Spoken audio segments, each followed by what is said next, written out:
Good enough.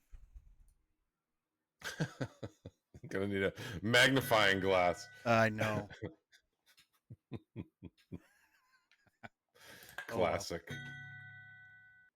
Well, I zoomed in on mine, so.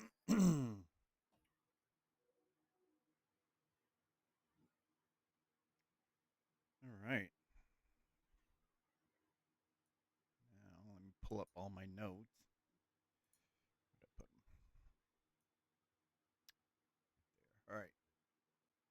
Cool. What episode is this? 18. 18. Wow. Surprised we haven't gotten canceled yet. Right? I think you have to be on more than once every 2 months to get canceled. I think that's part of it's in the contract. There we go.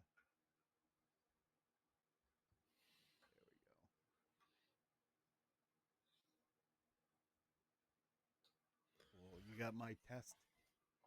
Hey, Yeah. Brennar, how's it going? Cool. So, I guess let's get started. So, our good dear friend Nacho Wench decided to ask Hey, me about the stop. lore about Lamordia.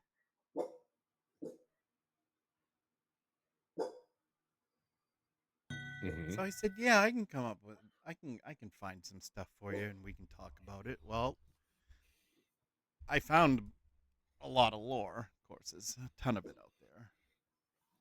As a matter of fact, I have 33 pages of lore. Oh Jesus. It's like web gonna be webisodic. I will be well. One, I think we're gonna have to do a multi episode. I don't think we'll get through all of it. We might get through a big chunk of it. Because there's a lot. There's a lot with Lamordia because Lamordia has been a part of Ravenloft since uh, second edition. So second edition AD&D. I should add. And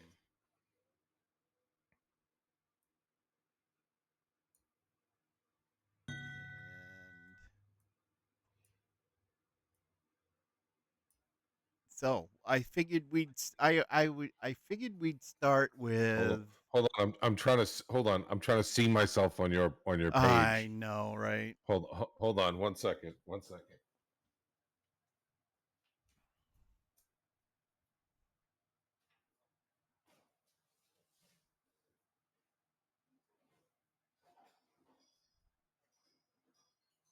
Here's what I'll do to appease.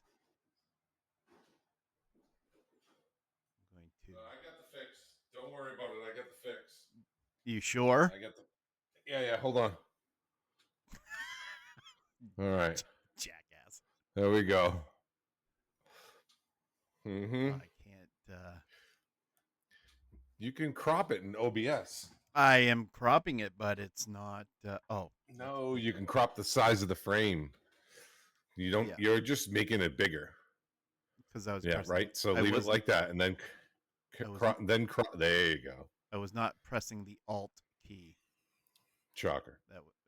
Listen, pal. Shocker. I'm shocked. I don't believe it. The fake news. Yeah,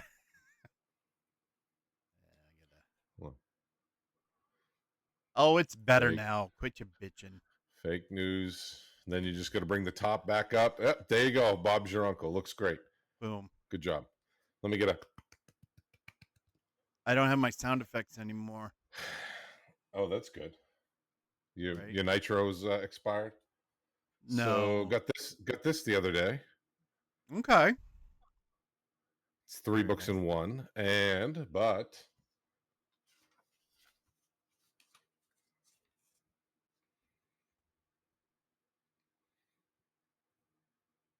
Autograph. actually it's actually signed by him. Not to me, but it's signed.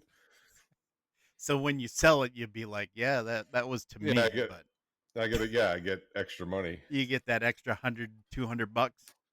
All right, Squeeze squeeze it out of somebody. squeeze every drop. Exactly. um. All right. So I'm going. So here's what I planned. I planned on going edition by edition and uh just explaining. And I don't even think Nacho's in chat right now. But let me check.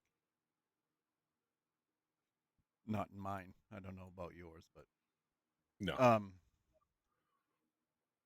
it'll be on the VOD. We have to. We'll have to download this one. Um, I showed you my latest purchases too, right? I don't think so.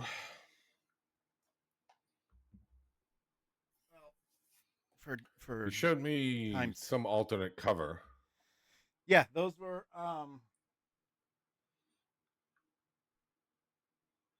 Tyranny of Dragons Oh yeah, then I saw it. Yep. and the Morden Canaan's Tome of Foes. That was the alternate cover that I got in the shrink wrap. Yes, I saw those then. I have one of the 2014 books left with the alternate cover, but that one's going on eBay for 300 plus bucks, so that's out of the question. Unless I become an internet sensation overnight, that will not be in my purchases very anytime soon. Um, so I wanted to ask you first: did you ever play any of the old Ravenloft modules? No, No. Okay. no, I did not. Because they were around. There were two specifically in first edition. There's not a lot. Well, let me backtrack here for a second. I guess I'm gonna just jump right in now. Um, there were two first edition modules. I6 was Ravenloft. Um, I10, I think it was the house on Griffin Hill, and those were so the original Ravenloft module was an introduction to, of course, the set. Excuse me, the setting, and also to Strahd as the main character, and um,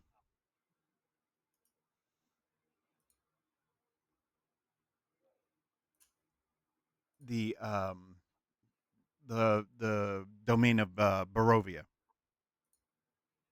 So everybody, all anybody who was playing back then was introduced to that setting. Um, Let me just pull up here. Just Juna. so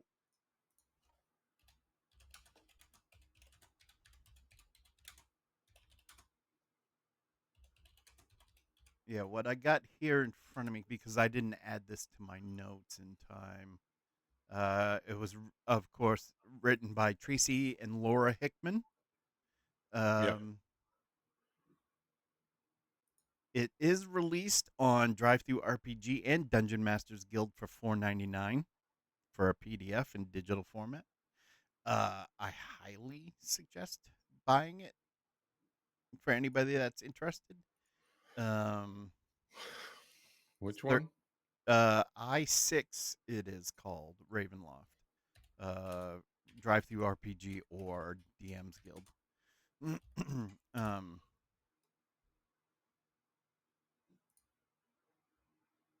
so again, basically an introduction to Ravenloft, Oh, I see it. Strahd, and Barovia. Um, Now I'm trying to Talking find. about the one that with the cover that Neverwinter ripped off. or it's strawed up on the balcony. Yeah, they didn't rip it off. That's Neverwinter's Wizards of the Coast product too. It's ripped off. No, I know. I know. Jesus Christ. It's ripped off. There's a lot Hold of hold on, hold on. I got an emote for you. what? I got your emote. The get off my lawn emote. Here it comes. All right.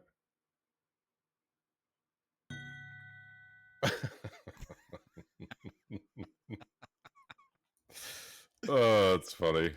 Uh, Oh, and let me whoops.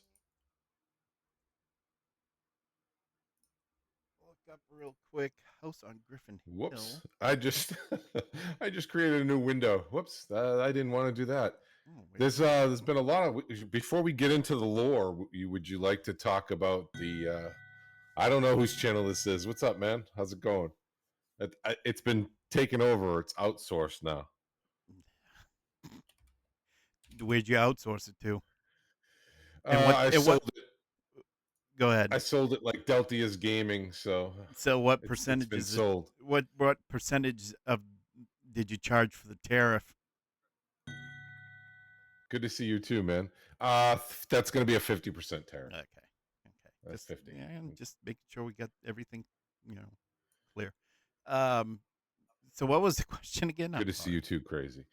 So the question is, before we get into all the lore, I don't want to interrupt you or get derailed or Hmm. derail you at all, but there's Too been late. some there's been some tidbits and some goings on and happenings in the world of Dungeons and Dragons. There has been, yes. Um, None of which I'm not interested in. you're not interested in, Hi, just kidding. so you're not interested in the franchising. That kind of worries me a little bit. Hey, Uh, Jack Dragon, welcome in.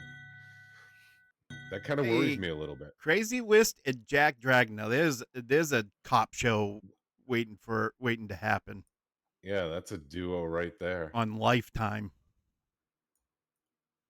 Um. uh. I gotta put this behind us. Okay. Uh, So yeah, I've read up on all that, and yeah, I am concerned. Yeah. so my thing is they're so with all the talent that left. They lost the two what they lost the Chris what was it, Perkins the and Jeremy creative. Crawford. Yep. Yeah, then they lost the creative director. They Hmm. lost Todd Kendrick, which was kind of like their PR guy. Yeah, he was. Well, Um, to be fair, before Todd Kenrick was Greg Tito and Shelly Mazanoble, who did the podcast, the Twitch stream. They also got rid of Amy Dolan, who was doing a Twitch stream for the D&D channel, mhm. for the Wizards channel. So it's been eroding for at least 2 years now. What I'm concerned about is the fact that are they so creatively bankrupt now that they're just going to say, screw it. We'll just get into franchising. We'll go the Games Workshop route. We won't create anything ourselves anymore. We'll just let other people do it and just, You, you know, we'll lease the rights. I think we're starting to see, and I've been thinking this for quite some time now, where we've seen third-party content on the D&D Beyond site. Yeah. And I And just learned sorry, go ahead. no, well, I was just going to say, I was just going to add to that, and it's a lot, and that is, uh, I'm I'm going to use the term, it's unprecedented, really. Yeah, I don't think on the other independents or you don't see them pushing anybody else's merchandise. And Mm-mm. also, did you see that what Diamond Comics? Is it Diamond Comics? I don't want to misspeak the name, but it's Diamond Publishing, I believe. They're filing for bankruptcy and they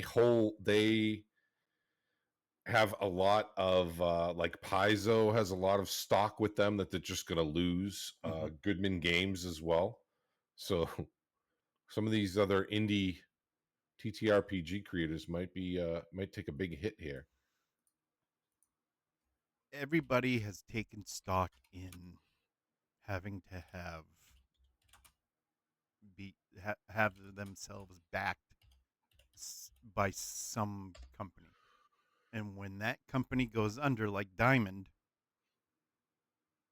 it basically just screws whomever is taking stock in them. Yeah. So Diamond Comic Distributors, major distributor for tabletop RPGs, is in Chapter 11 bankruptcy. This situation left many publishers, including Paizo, Goodman Games, and Green Ronin, facing potential losses of their physical inventory due to a legal loophole in U.S. bankruptcy proceedings. Diamond is arguing that the publishers did not file specific paperwork to retain ownership of the stock held on consignment, allowing bankrupt companies to sell the stock over to cover its debts. Mm-hmm. Yep. That, well, I mean, that could be good for me. I'll go to Five Below and pick up some Pathfinder hardcover books. You're too old to be going into a Five Below. For the Pathfinder books, I would. It's like me going into Spencer's in the mall. Right? Yeah, you probably do. You go there to buy your T-shirts. Now I go there to buy my black jeans that have 37,000 zippers in them, and the big Oh, with the chain, with the chain. with the chains and the bell bottom Yeah, legs. Yeah. Yep. I could see you. I could see you with that, with black eyeliner and. Yep. Oh. I go hardcore Robert Smith from The Cure. Yeah. Matter of fact, I did buy the Fart fart spray. smell stuff. The fart spray was great for pranking. So back in the day. What was the other one? So Diamond, I want to talk about. That's not good for them. Nope. Them with the franchising. So you're gonna see. I think you're gonna see like D&D everything, which I mean is cool if you're. Some people like that stuff, right? Like the Funko Pop Mm-hmm. collectors and stuff like that, or Mm-hmm. you know, Mm-hmm. Dungeons and Dragons cereal. But that That'll be to me, great. That'll be great. right? To me, that doesn't help. That doesn't help the creative energies around Mm-mm. the TTRPG. No. You're like, hey, we can't make. We're so creatively bankrupt that we can't make money by pushing out new books or modules. Mm-hmm. So we'll just use the name, and we'll ride on the shoulders of giants that actually develop the mechanics in the system, Mm-hmm. and then we'll just cash out with that. I don't think it's going to go. I don't think it's going to go as well as they intend or believe it's It going to. never does for them. They are the Keystone Cops of gaming right now. And if anybody doesn't know the Keystone Cops, search for it. You'll just a bunch of, what was it, silent film bumbling cops back in the 20s. Yeah, riding around on I'm gonna say a very controversial term, but a paddy wagon. Oh my God! No, what? God, we're gonna get shut down. That's it. We're gonna have the Irish amass. They're, they're busy though. All the Irish are busy right now. Mm-hmm. But and then Daggerhot is pretty much blowing them out of the water with sales right now. Mm-hmm. Yeah. They're definitely outselling the 2024 core rule books. That's for sure.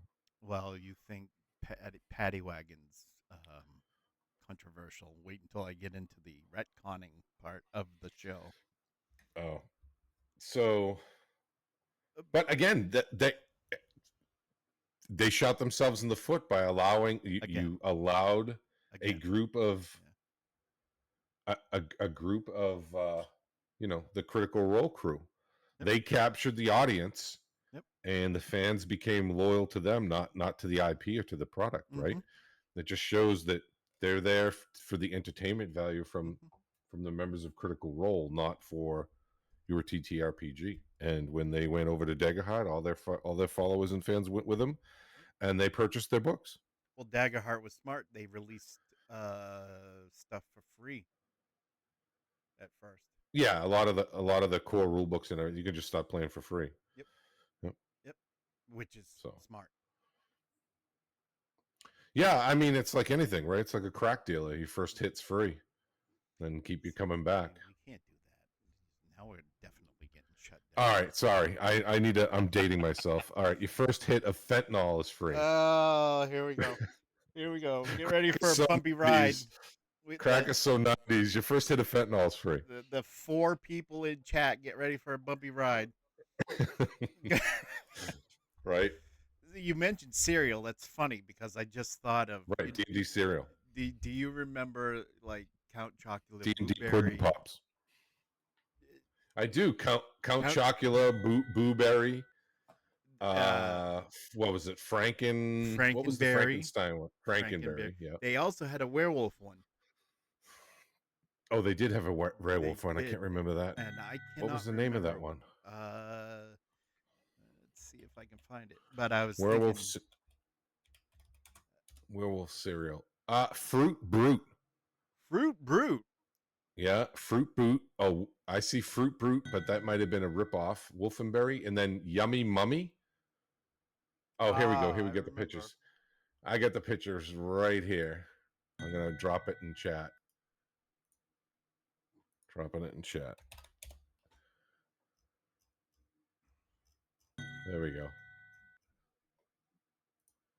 Fruit Brute. Boo, Yep. Fruit Brute, And Blueberry, fruity yummy mummy. Frankenberry, Yep. Yummy Mummy. Yeah, Yep. bring that stuff back. But I was gonna say, they're gonna do that with the Red Wizards of Thay and every Yeah, every every group in the Harpers. You get your green Harpers cereal. You get your red Wizard cereal. if they were smart, here's what I would do. I'd be like, hey, look, we're dropping the bomb with our. They need to bring back uh, the books, the RPG books, right? Remember all the Forgotten Realms, the Dragonlance. There was They won't. hundreds of them. They won't. They need to hire quality writers, They won't. and not books centered around a modern audience either. You need to hire quality writers with talent and just crank those books out again. Mm-hmm. Crank out a cartoon. Well, they had the Crank out a original cartoon movies. They had the original D&D cartoon that I watched religiously, and then before the last episode aired, they they even screwed that and dropped that. Never aired, and it's actually on YouTube, and it tells you and you The kids got see home. what The kids got home. kids got home, and I think one of them stayed, but you see Venger without spoiling it. If anybody hasn't seen it, you see what Venger, happens. You see what Venger happens. embraces capitalism. No, he gets deported. He moves to New York. He gets deported to Guatemala. Well, that's good. Um, but Oh, Venger was pretty. It's pretty hot. They show him taking off his mask. he was all well. Well, I don't know if anybody's gonna watch, but he's also Dungeon Master's son. If you Uh-huh. didn't know, it's actually good. Final episode. Oh, this is a fan made production. I don't want to see the fan made. Lost episode. Here we go. Yep. Can't remember the name of the title, but of the episode, but yeah. Requiem, it says. Yes, that was it. Yep. Here we go. I'm putting a drop in the chat. So, yeah,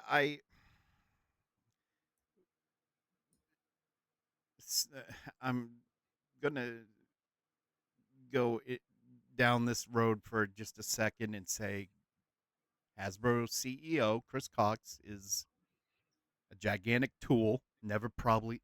Probably never played a game in his entire life. Sort of a la Lorraine Williams back in the days of third edition.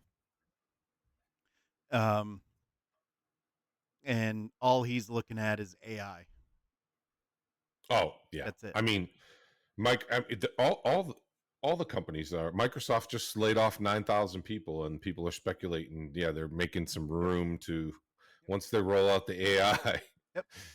And I know a Yep. bunch of people that work there that got laid off. Yep. It's coming. Yep. It's gonna. I saw something the other day. Estimates are like 40% of American jobs are going to be replaced by AI by like I think it was like 2032. It's going to come quick. Yeah. But anyway, We'll see. enough doom and Um, gloom. what else? What else My did we initiative have? tracker. What are you Oh, doing? so that this is I was hanging up my initiative trackers. Jeez. No, that was what I wanted to talk about on the TRPG side, and I'll say this: I'm glad I already have my library books. That Mm, the future is not looking too great for them. mm-mm. I don't know if you got that new Dragon Delves. I've kind of parsed through it a little bit. The one that just came out. No, I didn't. Not One yet. of the guys in my group got it, and it looks okay, but I don't think it's worth the $50 price point. I'll get it when it gets on a deep discount.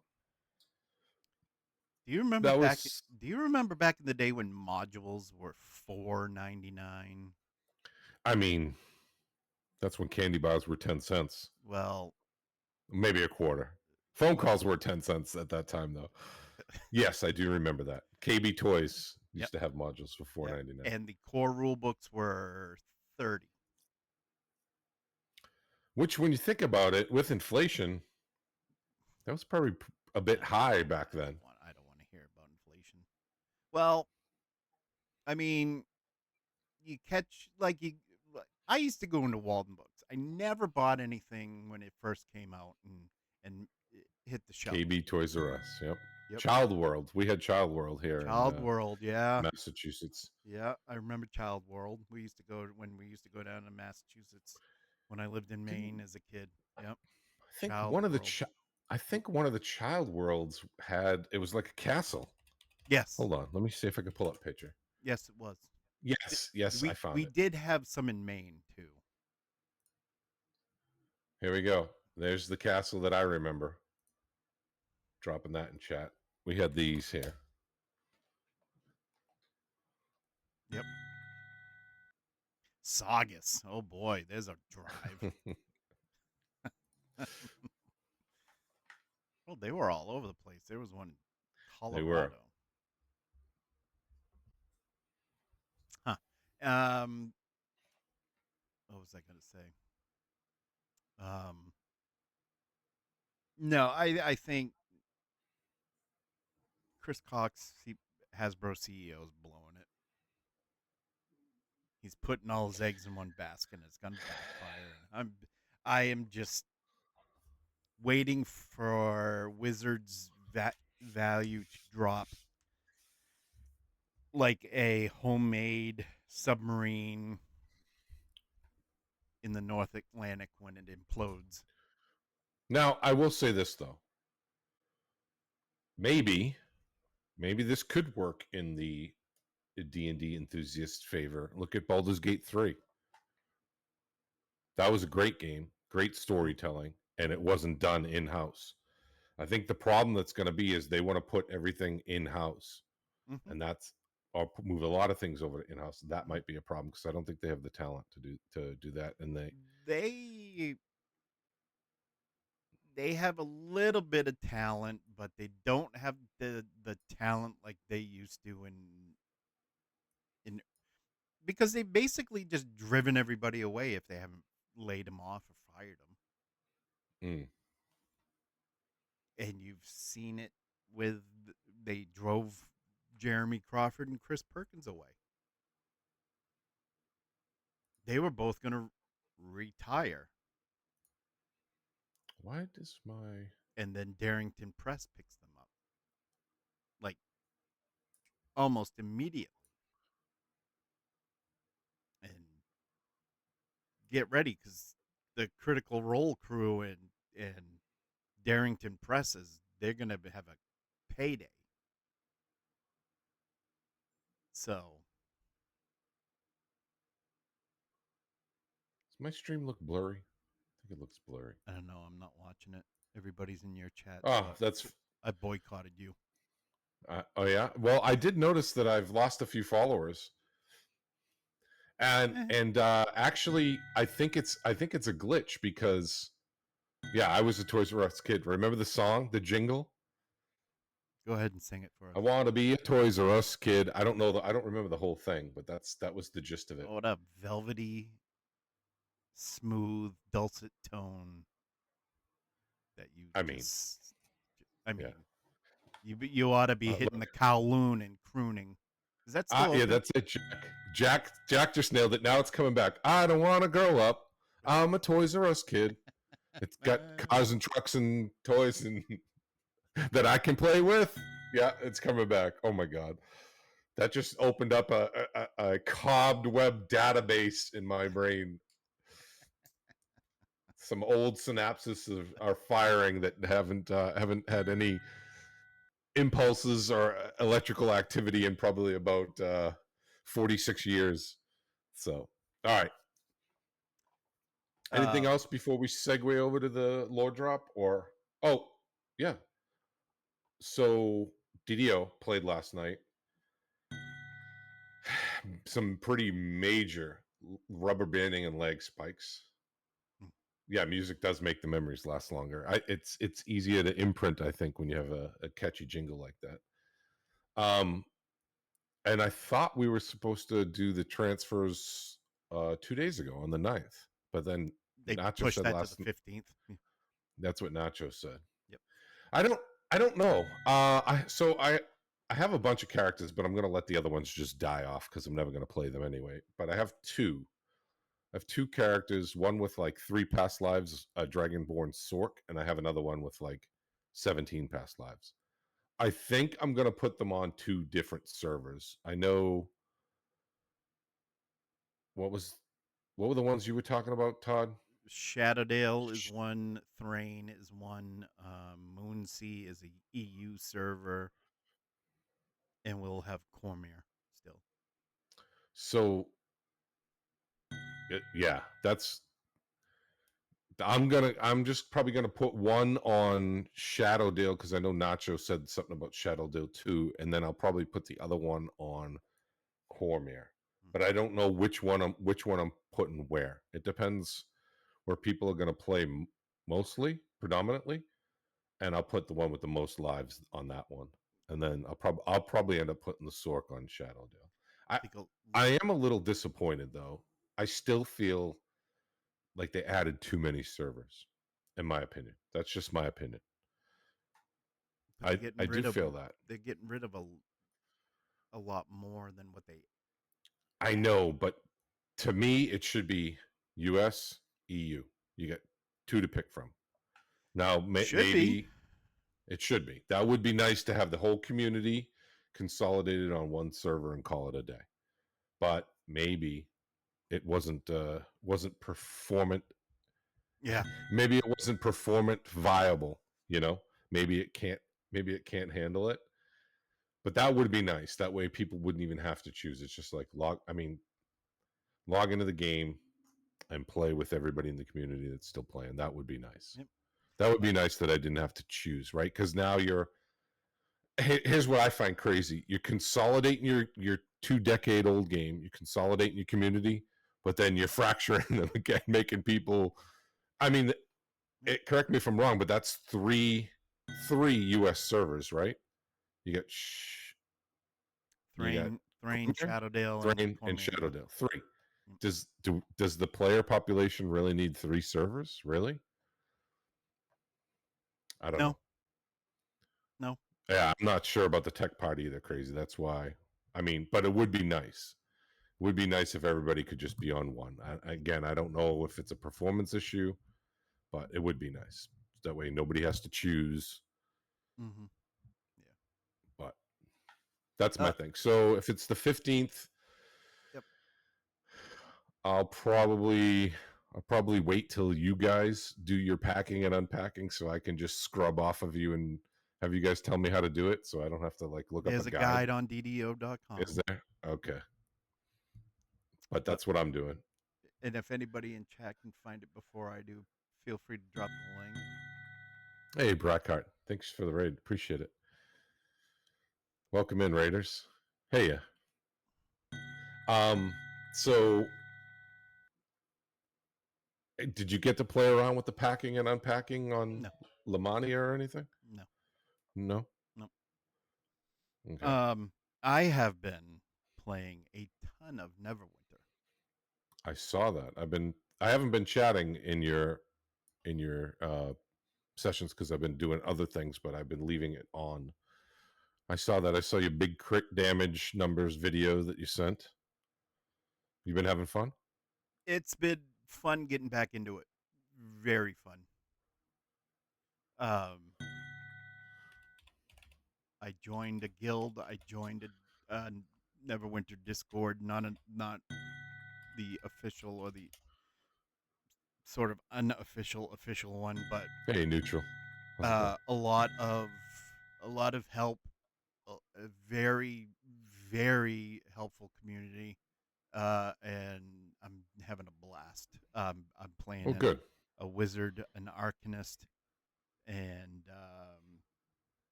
yeah, having fun doing the Red Wizards expansion that they released about, I think, a month ago. Um, and it's still a great game, and it's still populated, and there's still people that are very diehard about it, and great fun doing group. You know, you go in and you queue for getting into a group to do a random dungeon or what have you, and it's still fun. It's a blast. So that's what I've been Oh, doing. you know what? I've played it, and I've played it on. I think I have a level 20 paladin, but on Xbox. Mhm. And I just looked it up now to see if they had full crossplay, and they No, don't. no, they still don't. So No. it's you're just playing with PC people, and Yeah. the consoles play with consoles. Yep. Yeah. And I don't think that'll. Oh, No, they'll. that'll never change. That'll never change. Well, I mean, it depends on the game's popular. Like you say that, right? But you know what's finally doing crossplay now is you familiar with Elder Scrolls Online? Yep.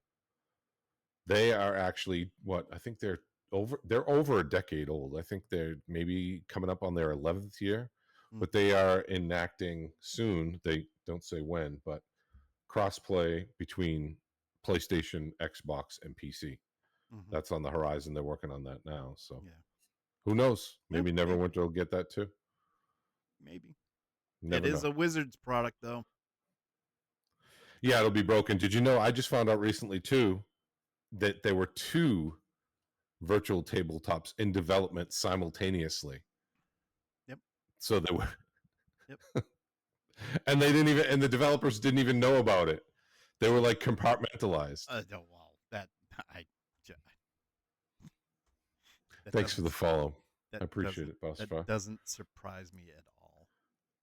Not at in the Bo- least bit. Baufstar. Sorry, I'm abysmal at pronunciation sometimes.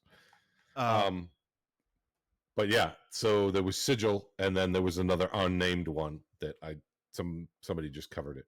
Yep. But all Yep. right, now that we swept all that off the table, let's why don't we dig into your Lamordia lore since that's coming out for Dungeons and Dragons Online? When do you know when that is scheduled for launch for drop? I don't remember, and if anybody in the chat has a date for that, feel free to drop that in the in the chat. Um, I'm Oh, not it's I'm not sure. so the new Dungeons and Dragons Online expansion. Now that, mind you, this is just being generated from AI. Hmm. The Chill of Ravenloft, set in the land of Lamordia, is slated for release in the summer of 2025. Okay. Okay, let me see what if Yeah, it's on their website. I'm thinking August. August. Yeah, that's what I was It's gonna saying, say. Yeah. yeah, pre-purchase now, available August 2025. Yep. Um. Yeah. So the one person that asked for the lore isn't even here. I'll We'll let me message. we'll have to razz on her. She might be busy, so I I mean, yeah. can. Yeah. So let's get started with the lore. Again, first edition there wasn't much for Ravenloft as a whole, except for the two modules. I6 was Ravenloft, the introduction to Strahd, to Ravenloft, and to Barovia. Then I-10 was Ravenloft 2, the House on Griffin Hill, which was character levels 8 to 10. And that was written by Zeb Cook and Jeff Grubb, Tracy Hickman, Laura Hickman, and Douglas Niles. It has Jeff Easley's art in it, so it's. I love Jeff Easley's art. The guy was great. Still is. Um, Released in '86, and that's available on Drive Through RPG and Dungeon DM's Guild for $4.99 for PDF. Um, they're both great modules. I played them both back in the day. House on Griffin Hill has 48 pages, 37 for Ravenloft, the I6 module, AD&D. And that was it. There wasn't much in the way of Ravenloft for first edition. Then we get into second edition. Second edition is when everything picked up. And mind you, this was second edition AD&D. We were introduced to Dark Lords, so the domains of dread, and each domain, and I can't remember how many domains there were originally, and I don't know if they're all still around. I don't think all of them from the second edition stuff is still around, but uh, Dark Lords were the rulers of the domains that you would travel around to. In the case of Lamordia, the first Dark Lord was I think it was Baron Wilhelm von Aubrecker, and I really trying to think back, and that was in the black box, so you can't see it behind me. But if you have the Realms of Terror, is what it was called. Um, so Aubrecker was the first. Oh, Ravenloft, Realm of Terror. Yeah, Yeah. he was the first dreadlord of Lamordia. Um, there's a lot of lore on him, but I don't want to cover each character because that would take forever. So I will just skirt over some major points for time's sake. After Aubrecker, there was, and this is where it picked up, in my opinion. Adam was a Dark Lord. Now, Adam was the creation of Dr. Victor Mordenheim. So, not Victra like in 5th edition. Victor was a brilliant scientist as well. He created Adam in an attempt to conquer death. And a lot of the names you're going to find very familiar. So, Victor Mordenheim had a wife. His wife's name was Elise. So, there's your tie in with the past editions by name. Um, so, Elise was repulsed by Adam, and in an effort to foster empathy in Adam, Victor and Elise adopted a young orphan girl named Eva. However, Adam grew jealous of the attention Eva was getting, and Yes, as I most was. Thanks for the right, reset. right. 15 months. Thank you. Thank you very much. uh, and Now this is where we get into the true crime part of the program. In my notes, one fateful night, Adam accidentally threw Eva off uh, a balcony and brutally injured Elise. And then Adam fled into the mists, eventually taking residence on the Isle of Agony, which I'll go over at some point. Victor was consumed by guilt and a desperate need to save Elise, and he kept her alive through a horrifying mix of technology, biochemistry, and constantly researching ways to restore her. Adam is a grotesque flesh golem, again created by Dr. Mordenheim, Victor. Um, Mordenheim himself was also a tragic figure and a Dark Lord, briefly Hey, Nacho. haunted. Welcome in. Well, there, look who it is. Um, Haunted by his past and desperate to save his wife. So basically, if you're thinking, this seems like it gives me an awful, uh, a heavy Frankenstein, like vibes. That's where they got um, the trope from. It is a very, they leaned heavily into the classic Frankenstein trope of the mad scientist and his creation. Um, Adam was the villain, the clear cut villain, pure cruelty and power. And if you look through material from um, second edition, very evil, uh, very cruel. Victor Mordenheim was the tragic hero, prisoner of his own creation and ambition, driven by love, his love for Elise, but ultimately leading to horror, which was Adam. And, the focus was on Adam throughout this second edition material and the consequences of, you know, I've done all this scientific stuff, but it was unchecked, you know.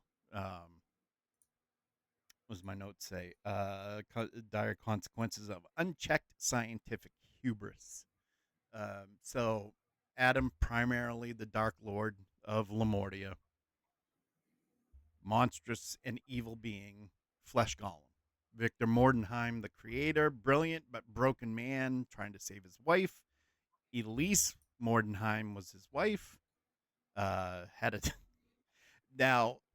I'll also get the. I'll touch upon this in the retconning that they did, but Ava was a child, and your camera just got really pixelated on my end. I don't know. Oh, really? You're good on your stream though, so I don't Probably because I'm messing around with something. know. Oh, of course you are. You can never sit on your hands. Uh, Very true. so Ava was the adopted child who, disappeared, suspected death, fueled Adam's descent. Uh, Elise injured when Ava. I mean, this sounds like a horror comedy. Child thrown off a balcony, but landing on a wife, and the doctor's trying to keep his wife alive. The child goes missing. But anyways, uh, Elise, and we've seen that name in the stuff that DDO has put out with Victra Mordenheim and her creation, Elise. Um, so there's like this huge story right there, and that captivated a lot of people back then. And you got, you know, and I don't know if that was. I think that was before Vampire the Masquerade came out when all this was coming out. So you had people that loved the vampire stuff, and they were, I knew a ton of people that were playing Ravenloft. I played Ravenloft back in 2E a lot and 3E as well. Um, Adam's Lair, a very uh, horrific place called the Isle of Agony, and I don't think we will. I don't think we'll see Adam at all. I'd like to see a mention of Adam and Victor Mordenheim, but I don't. I don't know if we will. I don't know if we will with all the retconning that's been done. Who knows though? I hope so because that lends to the lore and makes it more understandable if you go back to the second edition stuff. I just have a question Yeah. so we can di- differentiate Yep. Barovia from Lamordia. Mm-hmm. So what are the two differences with the area? So and we'll put it pertaining to DDO and then to the TTRPG. What's the difference between DDO's version of Barovia and Lamordia? I haven't seen much other than the geography. They DDO has done a DDO did a good job with the Ravenloft uh, Yeah, expansion that they released. Um, Matter of fact, they did a super job. Excuse me, super job with it, as far as I'm concerned. Um, After playing it as much as I played it, uh, they did a fantastic job. Other than other than geography, history, um, the political quote unquote climate of both Barovia and Lamordia, there's not much difference between DDO's version and D&D's version. They've as far as I can see and as far as I've seen, they've pretty much kept on track. DDO has of staying true to pretty much everything. So, that answer your question? it does. And I just actually pulled up. I dropped it into a search, and there is a result. Mm-hmm. And I don't know if it's going to interfere with your lore dump, but I could kind of go over it real quick to give people a synopsis of what the differences are. Yeah, I don't. Let me quickly here. Yeah, I don't have anything as far as Barovia goes, so you can go ahead and do that. So what this is saying is in Ravenloft campaign setting, Mm-hmm. both Barovia and Lamordia are domains of dread, each presenting a distinct flavor of horror. Barovia is your classic gothic vampire horror. The Dark Lord is Strahd von Zarovich. Mm-hmm. The atmosphere is desolate, perpetually overcast, surrounded by thick, deadly mists, looming Gothic Mm-hmm. Castle Ravenloft at its heart. Themes are vampirism, oppressive despair, the torment of unfulfilled desires, and the entrapment of souls. It's Mm-hmm. heavily inspired, like you said earlier, by Bram Stoker. Mm-hmm. Key elements is the valley is filled with superstition and fear, with Barovians being a suspicious and distrustful peoples. Many Barovians are believed to be soulless shells, devoid of creativity and spirit. Strahd's eternal pursuit of Tatiana's reincarnations adds a layer of tragic romance to the horror. Mm-hmm. The landscape features thick, dangerous forests, rugged mountains, and the presence of dangerous creatures like wolves and werewolves. Mm-hmm. And then this is saying where Lamordia is probably more like you were saying too, your Dr. Frankenstein. Mm-hmm. Mad science and body horror. Mm-hmm. The Doc Lord here is Dr. Victra Mordenheim, Fifth edition. Yep. an an immoral scientist obsessed with conquering death. Mm-hmm. In older editions, it was Victor Mordenheim and his creation, Adam, like you said. Mm-hmm. The atmosphere here is bleak, icy, an industrial domain featuring frozen wilds, industrialized cities, and an Mm-hmm. air of scientific decay. So it's Mm-hmm. kind of, it sounds to me like that's why they lean, DDO must have leaned heavily into like the artificer types. I know a lot of their new skins they came out, they have like, Mm-hmm. you know, the inventor goggles and stuff like that. I Mm-hmm. think I saw Nacho running around with something that looked like that. She showed me a mount. The Yeah. themes are, Real sorry, guy. real quick. It's Lamordia is along the lines of Victorian Gothic horror. So it's saying hubris, unchecked scientific ambition, body horror, moral ambiguity, Mm-hmm. and the search for scientific truth at any cost. And this is inspired by Mary Shelley's Frankenstein. Yeah, Victorian Uh, Gothic horror. Yeah.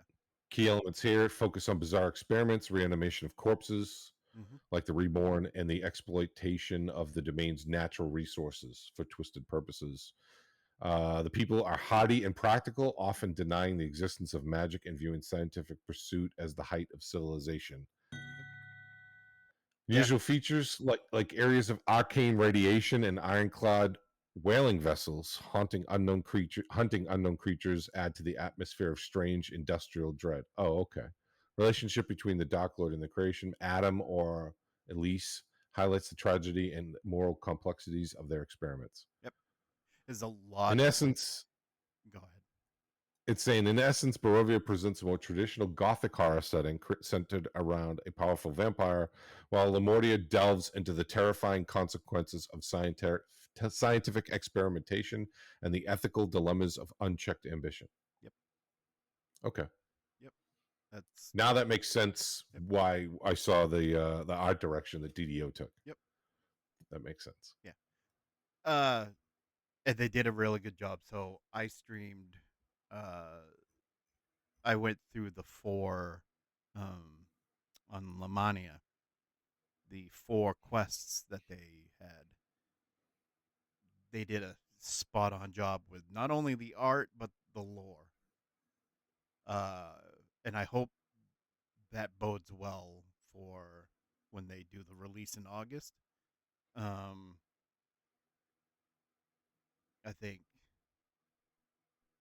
it looked really, really good, really, really good. Um, I'm anticipating it, coming in August and playing in Lamordia, definitely. Um, I should preface before I go any further with each domain of dread has a theme. Obviously, you have the Lamordia Victorian Gothic horror, more of the you know Gothic horror you mentioned about, um, Barovia, your typical Dracula type, Eastern Europe ish, horror, Gothic horror, Dracula and all that. I mean, you got Darkon, which is the largest domain of dread, which is ruled by a Lich King, Aslan Rex. You have Falconovia or Falkovnia, which is ruled by Vlad Drakov, which is, I think that was supposed to be a play on Vlad Dracul, which was supposedly the real Dracula. There was Harakir, which was ruled by a mummy lord, and Anktekpot. I butchered that. Haslan was the domain of Haslik. You had Ikath, which was formerly a kingdom in Karatur, in the domain of Xian Chiang. I don't think you're going to see that uh, in anything past third edition, I think. And that's because of retconning. So you have a lot of different. You have, well, let's see. I got a list here. 1, 2, 3, 4, 5, 6, 7, 8, 9, 10, 11, 12, 13, 14, 15, 16, 17, 18, 19 domains of dread, according to this list. I don't know if there's still 19 due to the retconning they did from 3.5 to 5, uh, 5th edition.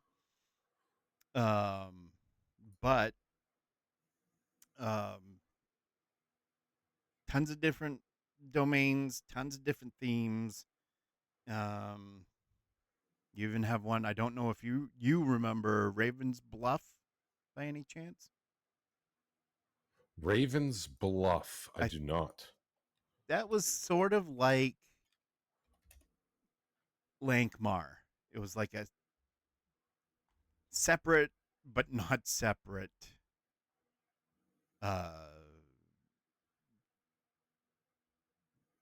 uh, campaign setting. Oh, okay. Very, very Um, pulling it up now. It's in the Forgotten Realms wiki. It's also known as the Living City. yep. Well, Greyhawk was also known as the living city of Greyhawk as well. Yeah, they must have. Um, so different themes, different dreadlords. You had a lot of major characters that if you played D&D or if you've, read the books, the novels, you've had let's see, Lord Soth was trapped in Ravenloft for a while. Vecna was trapped in Ravenloft for a while. And there was a couple others. So they've had some major characters from other campaign settings come in and be trapped in Barovia or Ravenloft as a whole. You had there was a module, and I'm drawing a blank right now, but it was die. No, it wasn't Die Vecna Die. It was Vecna was in Ravenloft. They had a module out for that. I can't remember off the top of my head which module that was. But I played that one too. Um, so yeah, you have all these different themes, all these different climates, and you know what you had mentioned about the differences between Barovia and Lamordia. There is obviously differences between each domain. So, but bottom line, they're all you know surrounded by the mists, which if you're caught in the mists, it's not good for your character or characters or your party if you're playing tabletop. um, so hopefully that clarifies it a little bit more.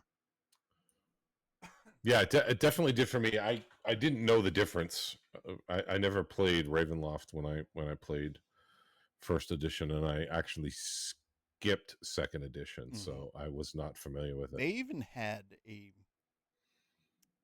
Blootspur is dominated by mind flayers. There was a domain ruled by Drow. There was a jungle domain ruled by Rakshasa. Uh, and I want to say Kas. Yes. So Vecna had a lieutenant who was his right hand man. No pun intended on the hand thing. And his name was Kas, and he was known by different, Kas the Bloody Handed. He was the domain lord of Tovag. So if you've ever played the old Greyhawk modules, Tovag Baru was Vecna's kind of like citadel.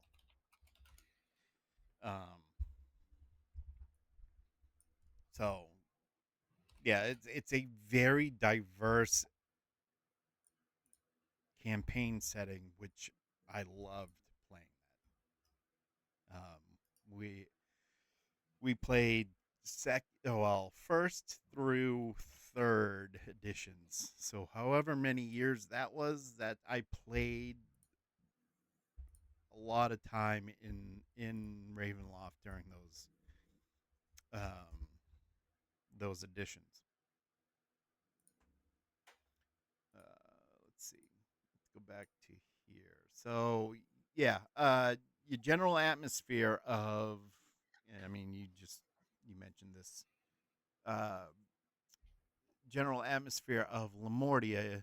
It's still this way, but second edition was a land of stark contrasts, icy windswept coastlines, brooding forests, settlements shrouded in fog, blending Gothic architecture with laboratories hinting at dark experiments. Superstition was generally not prevalent, but some unique Lamordian beliefs existed. So that's second edition right there.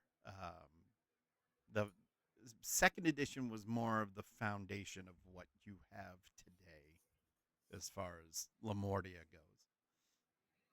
Um, so third edition, and try to get through third edition. There was a lot. Well, no, I shouldn't say a lot. There was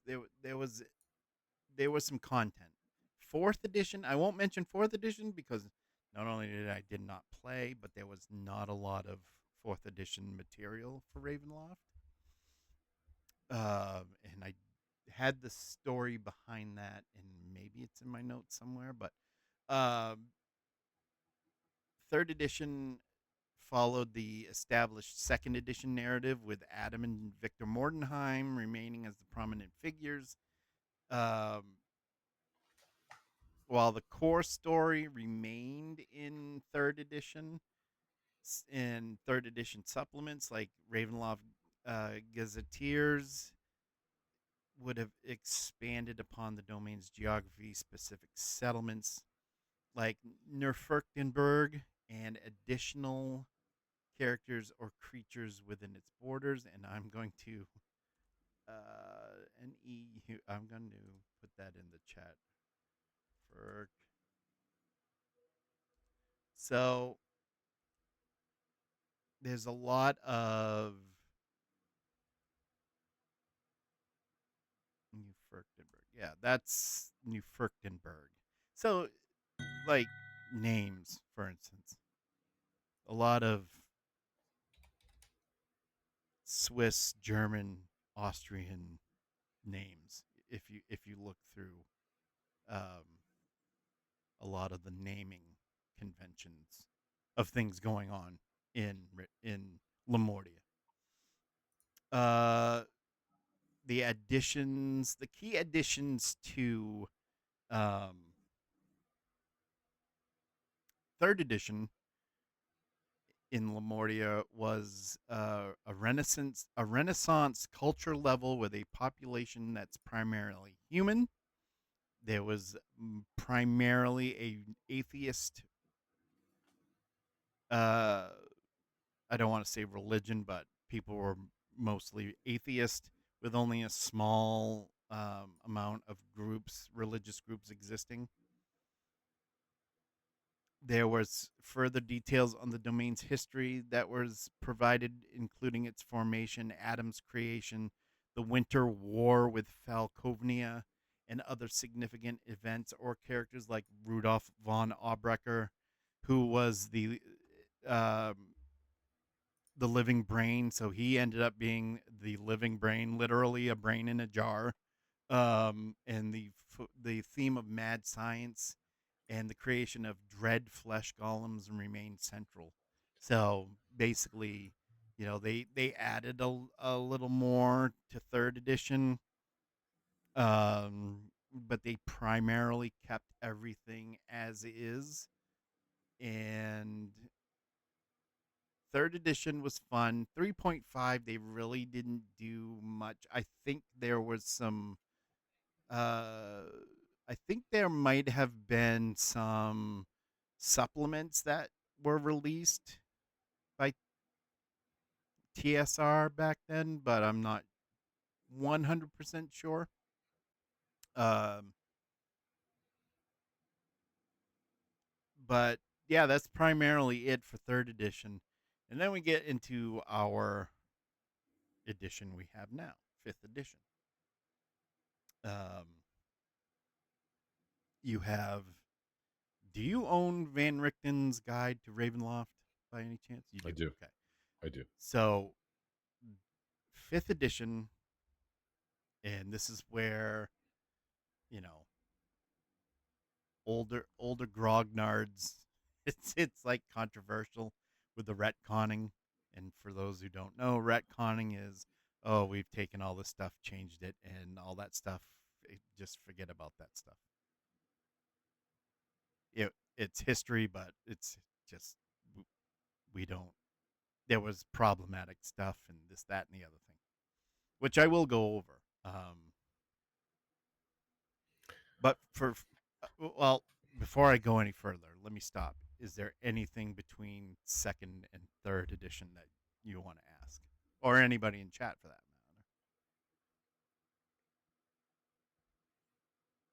matter? I know it had a pretty big release for fourth edition, though. I don't think did they release any modules. I know specifically fourth edition got its own hardcover module book. I don't believe I could be wrong, but I don't believe there was one in third Th- edition, unless There I'm wrong. was. So here's where Wizards. I'm trying to think. Was this before the acquisition by Hasbro? I think it was before the acquisition by Hasbro. Wizards went and said, "Hey, White Wolf Publishing, you want to take Ravenloft and run with it?" And they did. So I have, let's see, four. I have four supplements and three hardcover um, source books Okay, so they that are did White Wolf. they did what they're doing now. They did, had other indies. Yeah, yeah. They Okay, they they released that under Swords and Sorcery Studios. gotcha. Yeah, I own Um, two. I own two modules from Sword and Sorcery, mm-hmm, campaign setting, and I forget what else I own. mm-hmm. So um, and I'm trying to find But I meant official, like official. official Watsu. They did have. I remember one hardcover, definitely. Okay, Um, Let me look real quick because here. I know for sure fourth edition had a hardcover from them. Okay, so in 2007, and I'm going off Wikipedia here, and I don't take stock in Wikipedia, but I hope that it. Well, actually, I take some stock in Wikipedia because whoever wrote this knew what they were writing. A lot of people don't know what they're writing when they write on Wikipedia, but this is a good source of truth on Wikipedia. In 2007, Wizards announced the printing of two new Ravenloft novels for 2008, Black Crusade and The Sleep of Reason, fueling more speculation of fourth edition publishing of Ravenloft. And there was a short story, Before I Wake, based on the realms of Darkon, Lamordia, and Blootspur that were released in October of 2007 on the Wizards of the Coast website as a special for Halloween, and it featured characters inspired by H.P. Lovecraft and Clark Ashton Smith. In 2008, Ravenloft was revealed to be reintroduced to 4th edition Dungeons and Dragons as depicted in the October issue of the Dragon Online magazine. And boy, do I miss Dragon and Dungeon magazine. Yep, it's Um, it's weird. Go ahead. It's weird. It's weird that they never continued that, but Well, that's a different episode. That's a. Oh, hold on. I gotta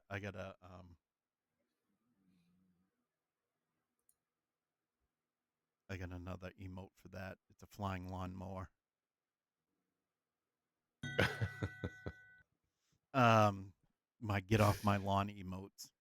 Uh, so yeah, depicted in the October issue of Dragon Online magazine. The Dungeons and Dragons fourth edition supplement of Manual of the Planes. So the second release of Manual of the Planes, not the original. It established that in the retconned cosmology, the domains of dread and by extension the Ravenloft setting as a whole were now located in the Shadowfell.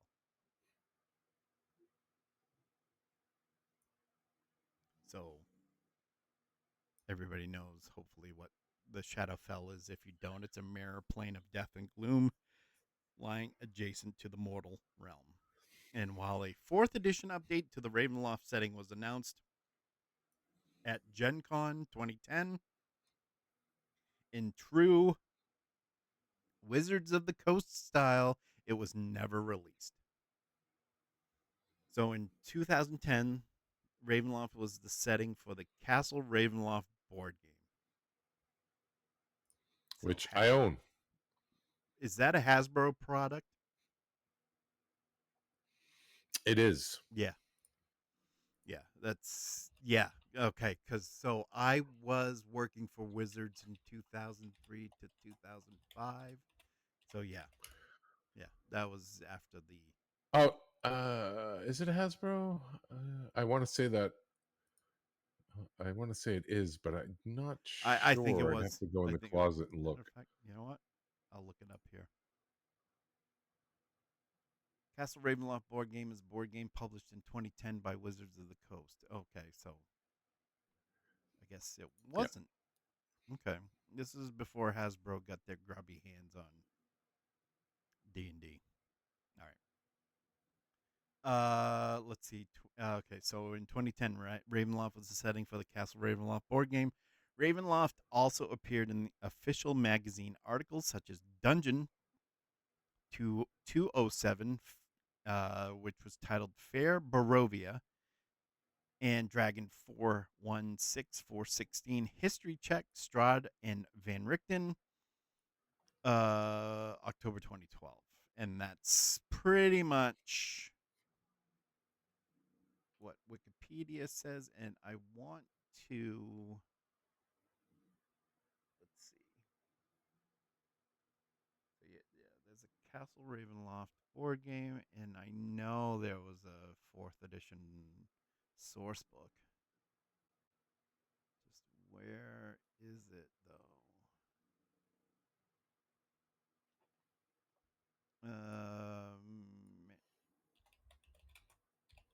I don't know. Anything you want to add or anything you got questions on?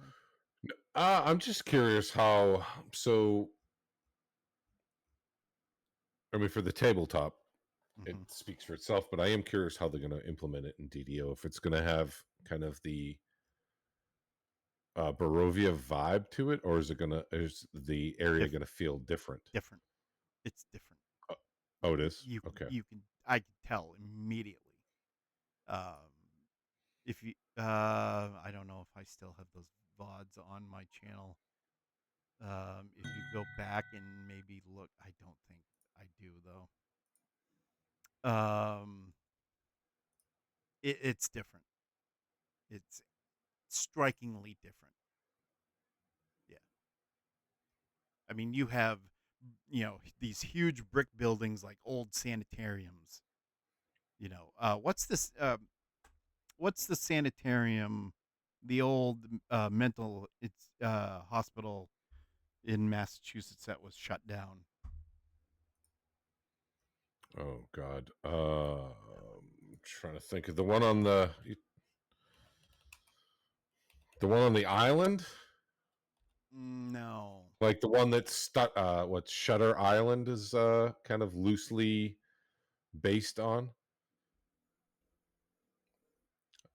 I mean, there was actually I think there was a few of them in Massachusetts. Yeah, there was several. there was. Jeez, You're talking about an actual sanitarium? Mm-hmm. I mean, Yeah. There was one that was there was really multiple. there's one that's really prominent because everybody, goes there and says, "Oh, this place is Haunted? haunted." Let's see. Jesus, yeah. You got Boston State, Danvers State, Foxborough State, Gardner State, Grafton State, Medfield State, Metropolitan State, Northampton, Pondville State, Rutland Heights, Taunton, Westboro, Worcester. I think it might have been Worcester, the Worcester one. But anyways, what was it? Oh, maybe it was Middlesex County. Anyways, Well, get me a slice, Nacho, will you? I'm starving over here. um, but yeah, the difference being, you had the there without babbling on and on and on like I was just about to. There is a noticeable difference in styles. Definitely, Okay. definitely. Um, so we get to fifth edition. We have a significant retcon for Lamordia's Dark Lord. And the Dark Lord is obviously now Victra Mordenheim, a brilliant but cold scientist.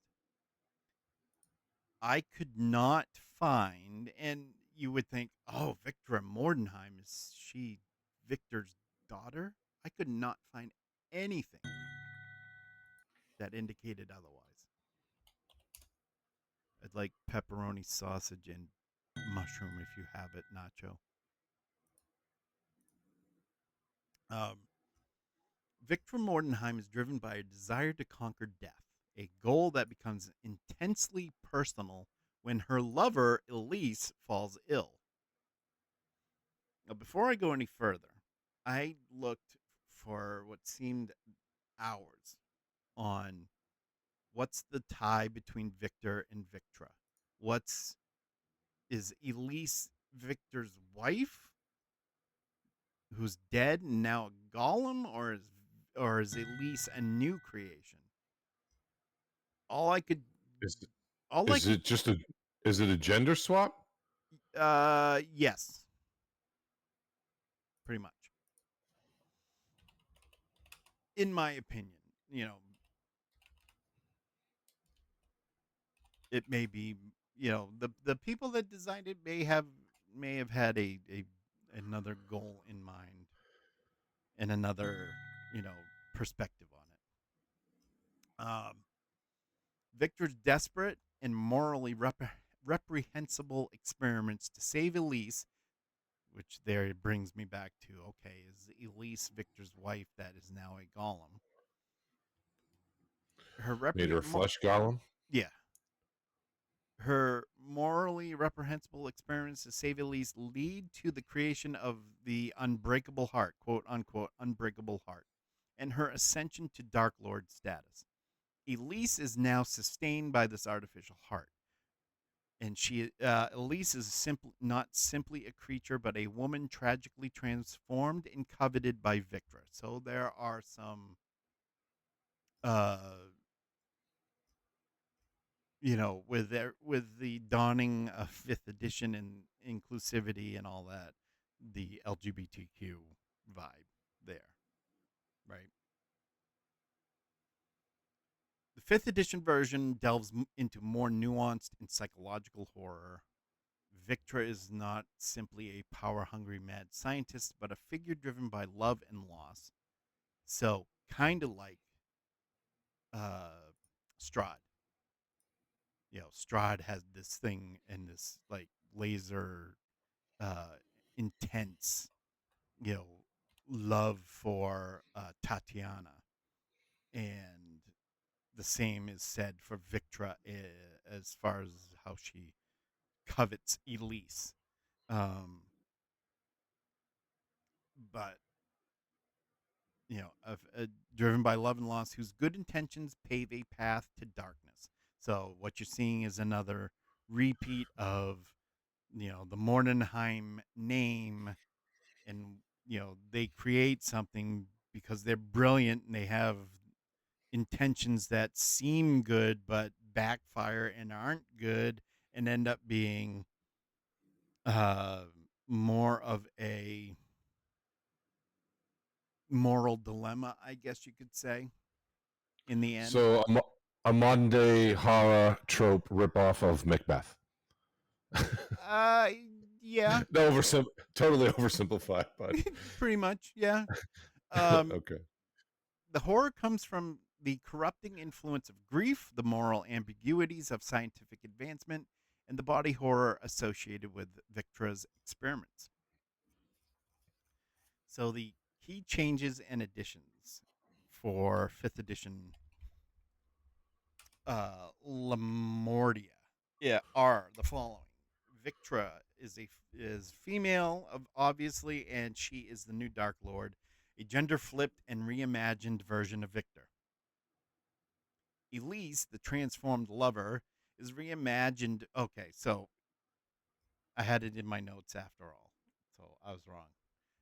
Elise, who is the transformed lover, a reimagined from Victor's wife to Victra's lover, now sustained by the unbreakable heart and a central object of obsession for Victra. And before I go any further, and before I get any, you know, buddy that, may watch this later on, I have no problem with the LGBTQ vibe whatsoever. None. So don't come at You're canceled. me. It's not like it's happened before. Uh, Adam is Adam doesn't exist. They've How can I put this? Or maybe Well, you. it's not. It's to jump in real quick. It's not Mm-hmm. that new, right? If you remember, oh God, Brad Pitt, Tom Cruise, and Interview Antonio with a Vampire. Banderas. Interview Interview with. with a vampire. Yep. Interview with a vampire. Mm-hmm. Not Lestat, but Antonio Banderas' character. Oh, what was his name? Yeah, I know which one you're Brad talking Pitt was Louis. about. Mm-hmm. Armand. Okay, Armand. Mm-hmm. If you remember, Armand wanted Louis Mm-hmm. because he was romantically attracted to him. Mm-hmm. So I mean, that's when did that movie come out? Oh, Let Jesus. me see. A long time ago. I'm looking it up now.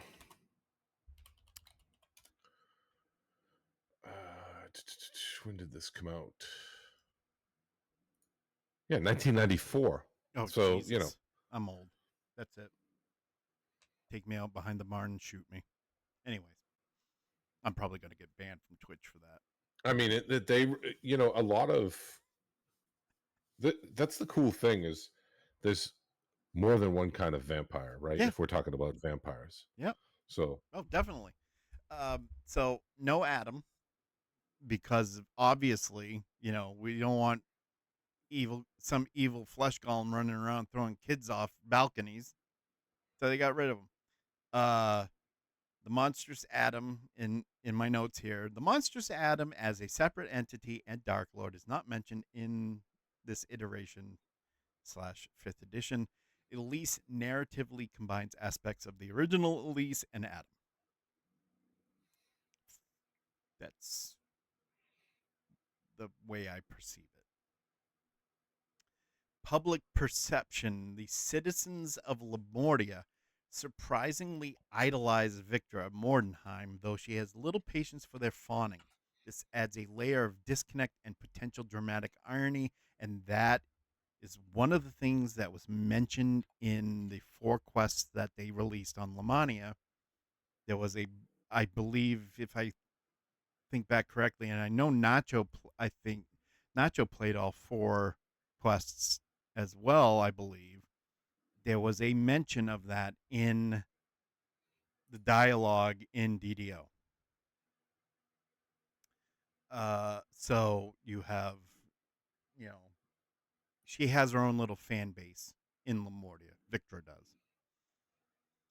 The concept of resurrected corpses is expanded upon in 5th edition with the introduction of the Reborn as a playable race, reflecting the themes of Lamordia. Now, whether or not they bring that into DDO, I don't remember seeing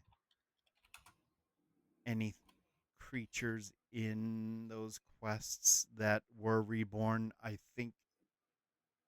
want to say there was, but I just don't exactly remember. Um, I wish I could remember 100%. I want to say there is reborn that you fight end up fighting, but don't quote me on that. And then, of course, body horror. The themes lean more explicitly into body horror with lots of fantastically twisted ideas beyond just Frankenstein. So, like Reanimator, for instance. I don't know if you remember the movie Reanimator. They had, Yeah. I think, three of them. Talking about like from the 80s Yeah, Reanimator? those were great movies. Yeah, uh, along the lines of Reanimator. Yeah, 1985 that came out. Hmm. So, fifth edition, Lamortia has constantly been Ravenloft's take on the Frankenstein myth, but the interpretation from the earlier versions to fifth has evolved. So you had second edition was focused on classic monstrous creation, which was Adam, and the tragic guilt-ridden creator Victor. Clear good versus evil, with Victor being a collateral victim of his own hubris. Then third edition expanded on second edition lore, adding more historical and geographical details while maintaining the core narrative. And then fifth edition retconned, I mean, they retconned the hell out of 5e. Let's be real here. But fifth edition retconned the Dark Lord to Victra, placed a greater emphasis on the psychological and body horror aspects of a driven individual trying to conquer death out of love and grief. The line between monster and creator blurs, and the monster, Elise, is portrayed with more tragic depth. Um, so, Lamordia, across all editions, remains a domain of dread where science often goes too far, leading to grotesque creations, moral dilemmas, and chilling consequences. That's basically 5th edition Lamordia in a nutshell. Um,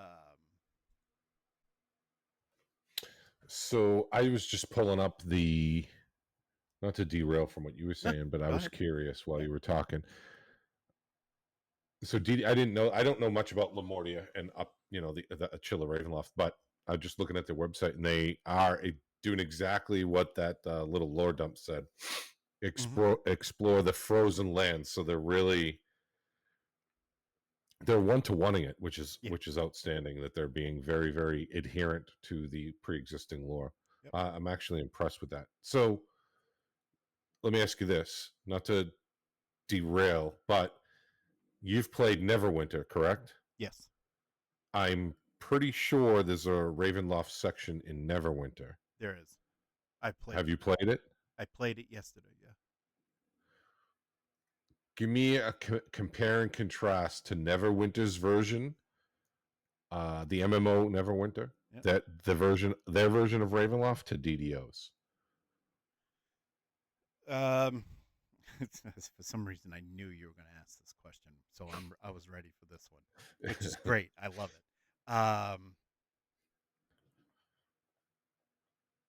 I'm going on Ravenloft and Ravenloft alone because you can't compare and contrast the two games as a whole because Right. they're, let's face it, they're very different because you know originally DDO was set in Eberron. Obviously, Neverwinter does not have Eberron at all.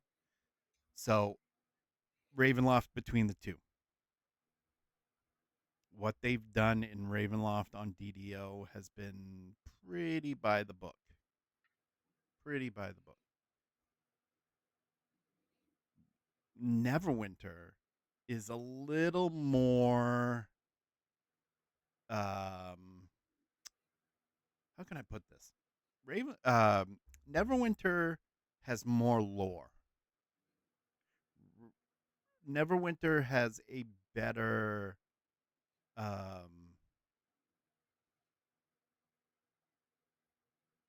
actually I don't want to say better. Neverwinter has more lore that you understand. So if you go and if you play Neverwinter, you have a book, you have a journal. That's So what I was just going to say. They have it like a compendium in yep, Neverwinter that you can pull up while you're playing, and and it has a lot of lore in it. it is very extensive. Yes, Yeah. very extensive.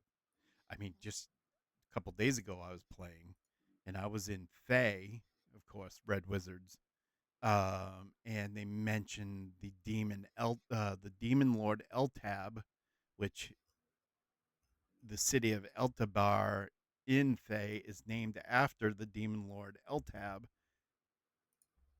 Maybe we'll do a Red Wizards one some other time.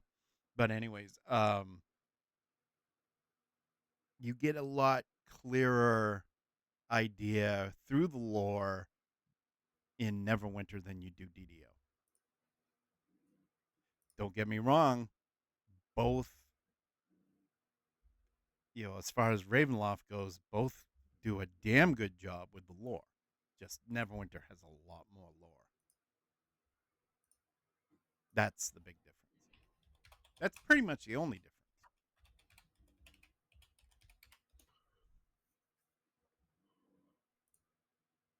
So, you know, and I'm trying to think. Yeah, that's it. It's probably the only difference right there is the amount of lore between the two games. Okay, that's fair. Um, And the ability to access it via compendium. It's kind of like if True. people don't never played Neverwinter. It's kind of like in DDO. You have your monster manual. It would be like a UI, an interactable UI that you can a resource that you can bring up while you're playing, Mm-hmm. and it's like a digital Yep. compendium or like Todd said, a journal, Yep. which is So, good. yeah, yeah. I mean, I would love to see a feature like that in DDO, but I don't think we will. Maybe. Who knows? It's just that would just add another layer of what am I trying to say here? I think that would add another layer to the game where they probably never planned on it, you know? But so additions aside, and we've gone through, Lamordia is an homage to Mary Shelley's Frankenstein, cold land, coastal environment, science, scientific hubris, machines, macabre, creations. It's evolved through the additions, reflecting and evolving in the aspect of horror. And as I've, eh, reading all this material that I have over the past couple weeks, and with, you know, second edition to fifth edition and how times have changed and, perspectives have changed with people.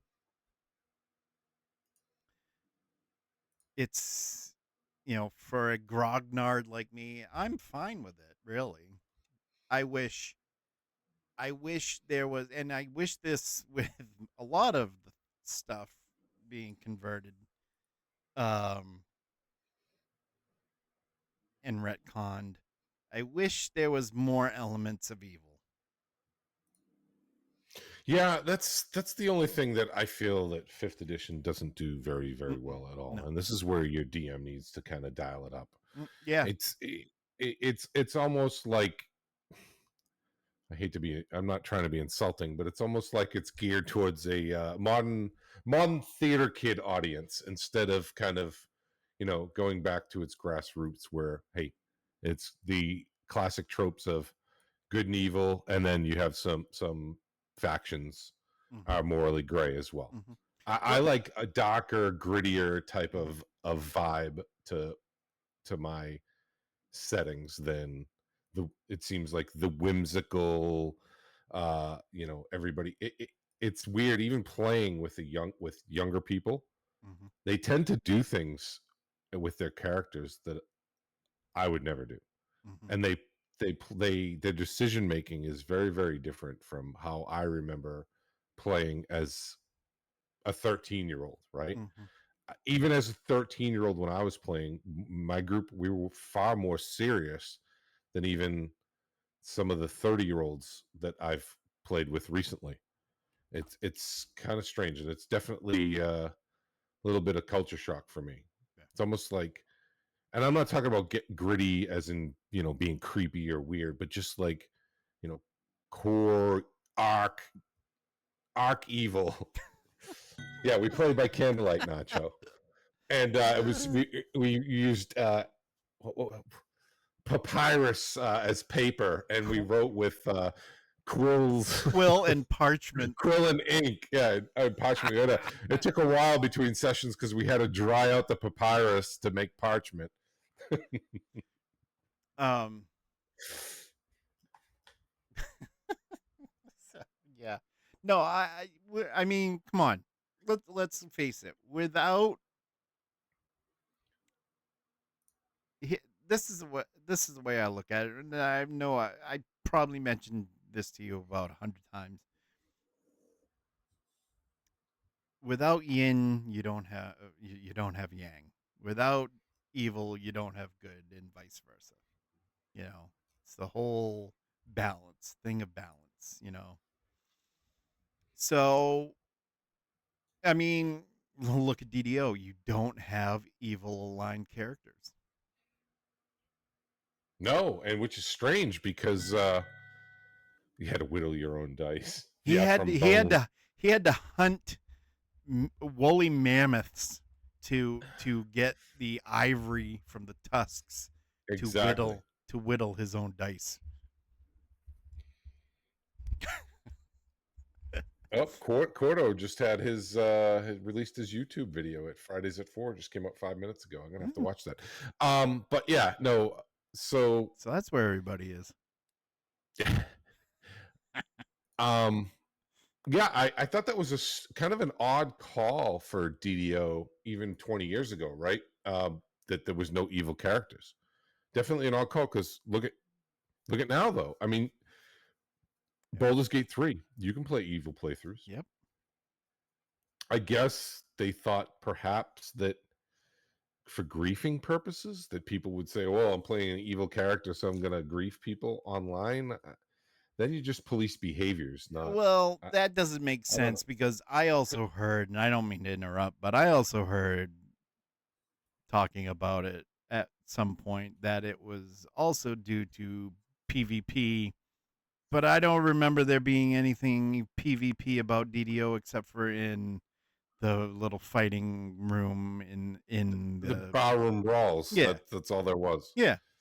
There's, So I you don't know, understand why they don't have it. I mean, red wizards are evil. I want a red wizard subclass. God damn it. there can be I nice red wizards. I want Here's, no I mean, that here's DDO has drow though. DDO has drow, and that was well and their drow. Hold on.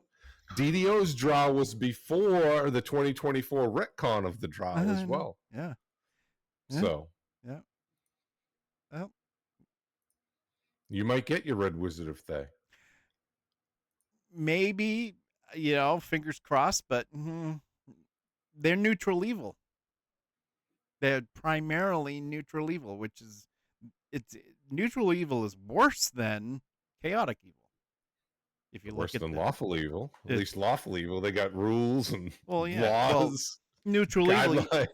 Look at the neutral evil alignment. Let's focus on that for a minute as we go a little off road. Neutral evil, you have Asmodeus as one of the major beings in Dungeons and Dragons who is neutral evil. Look at what Asmodeus did with Zariel in Avernus. He turned a celestial into a demon. That's how neutral evil works for their own gain while being evil.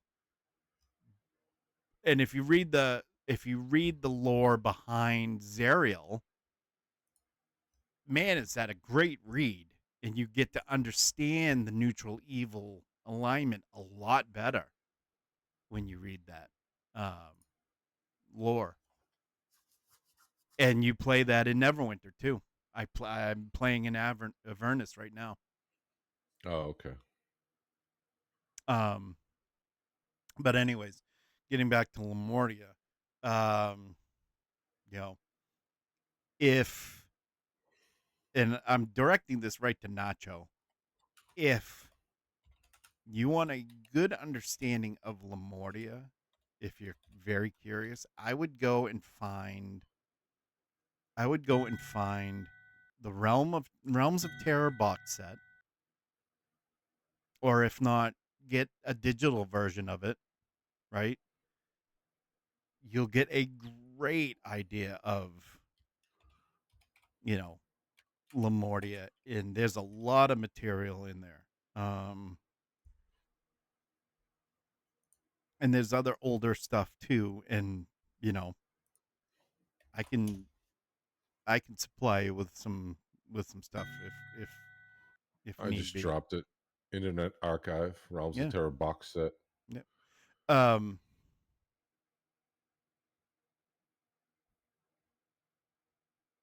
Originally, it was depicted as a sparsely populated region with only two small settlements.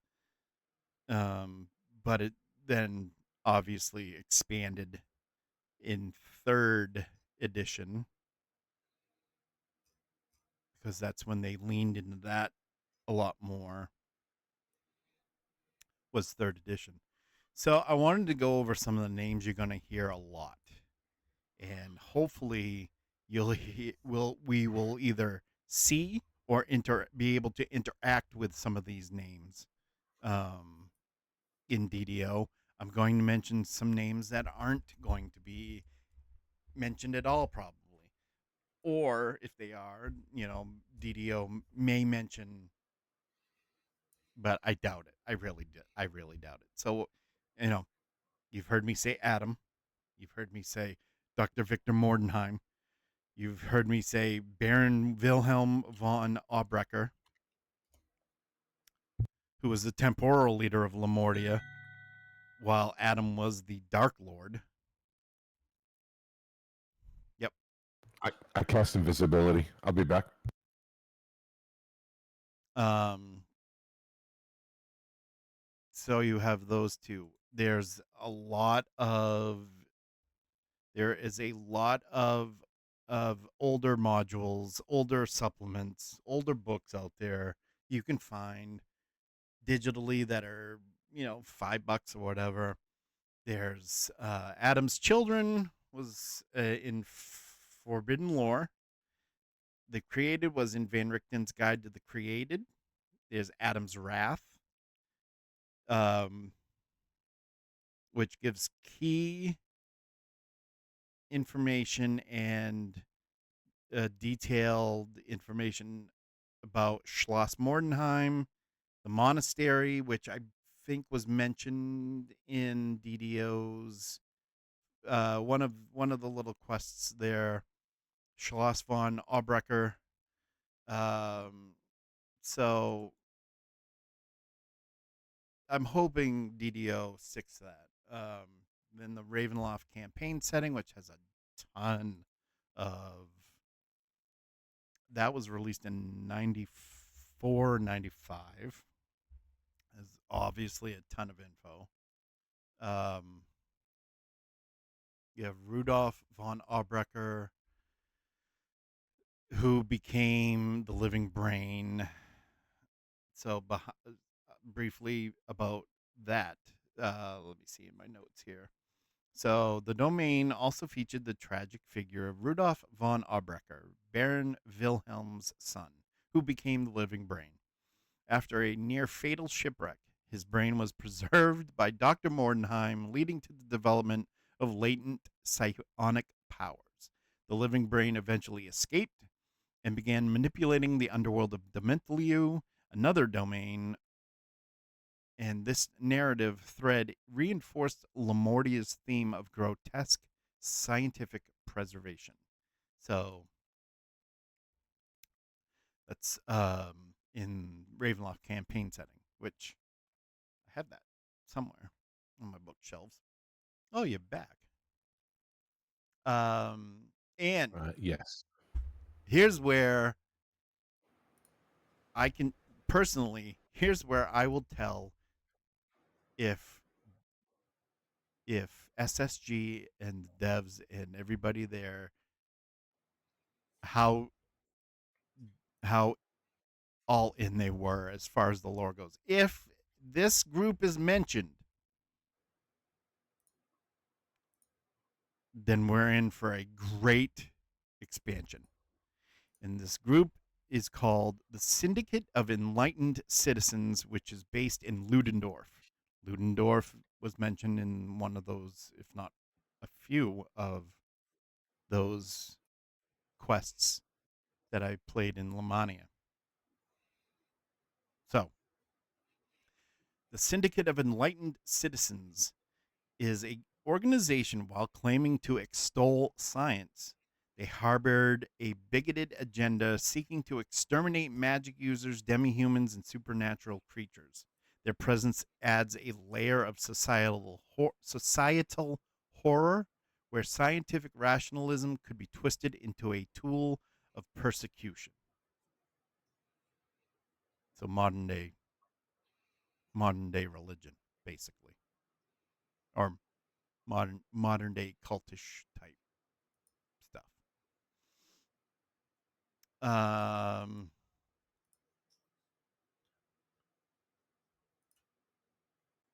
and again, I don't want to go repeating myself about Adam and everything like that and Dr. Mordenheim, but um, and I definitely don't want to harp on oh the you know the um, the body horror and the mad scientist themes and all that and the psychological torment, but the presence of Baron von Aubrecher and the living brain, which was his son Rudolf von Aubrecher, further diversified the domain's narrative, showcasing different facets of scientific and aristocratic decay. I can't talk today.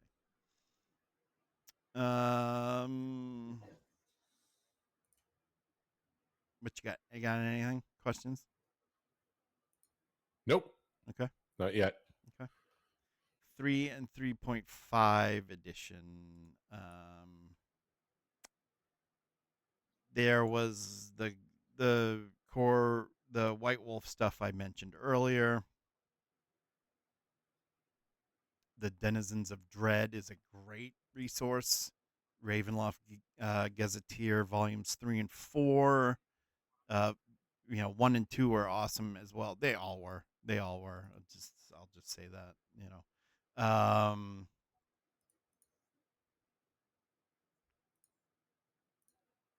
Names that you will want to get back to the original path I was on. More names that you will.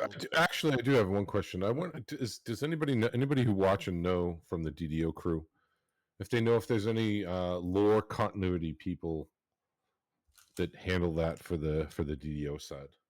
I am curious about that.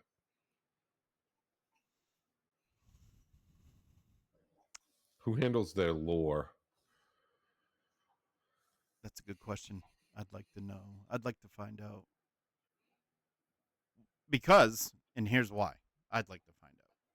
They did a fantastic job with Mithranor and the lore there. They did a great job with the first Ravenloft expansion. Vecna, they did a okay. Ve- Vecna, the you the didn't. Vecna stuff to me, having just recently replayed it with Nacho, Mhm. the Vecna stuff for me seems a little lackluster. I It don't think was, you don't get the sense of how powerful Vecna is from playing through that storyline yeah, at all. yeah, yeah. No, I was just about to say that fell flat. That Yes, that fell. He looks like he looks like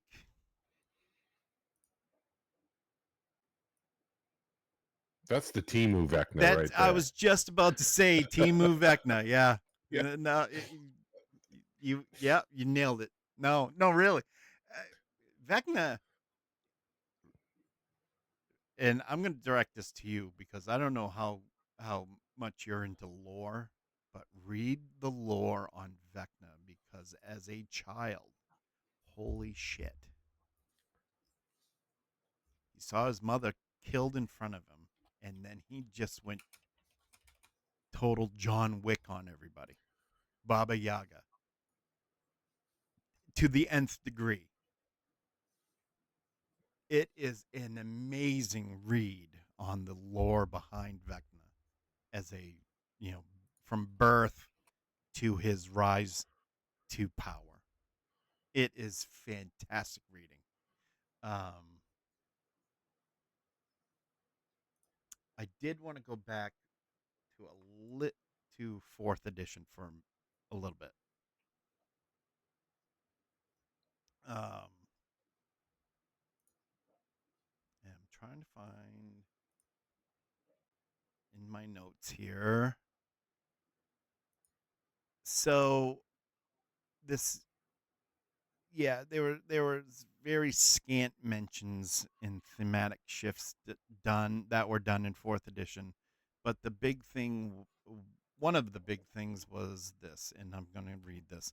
Lore snippets from this era, fourth edition, indicate that the continued presence of Dr. Mordenheim's failed experiments and their impact on the landscape, with mentions of a forest of rust, which is it's there's your steampunkish content right there in Lamordia. If and when you do play that expansion, you'll see the steampunkish vibe in there. Um, Mind you, it is not on the level of Planescape steampunkish, but it's there. It's subtle. It's subtle. Um, so Forest of Rust and Tall Man's Woods, trees resembling spindly people, along with escaped flesh golems roaming the land. Neufurchtenberg was described with its industries and a false history of wartime damage, suggesting the Dark Powers' continued manipulation of the domain's reality.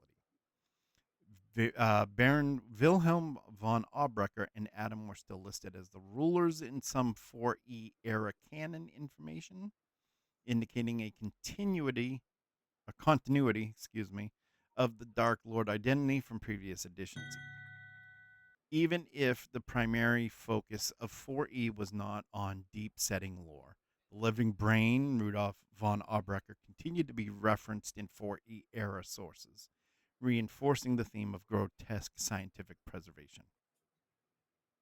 The Syndicate of Enlightened Citizens also remained a part of Lamordian lore with their base in Ludendorff and their bigoted agenda against magic and non humans.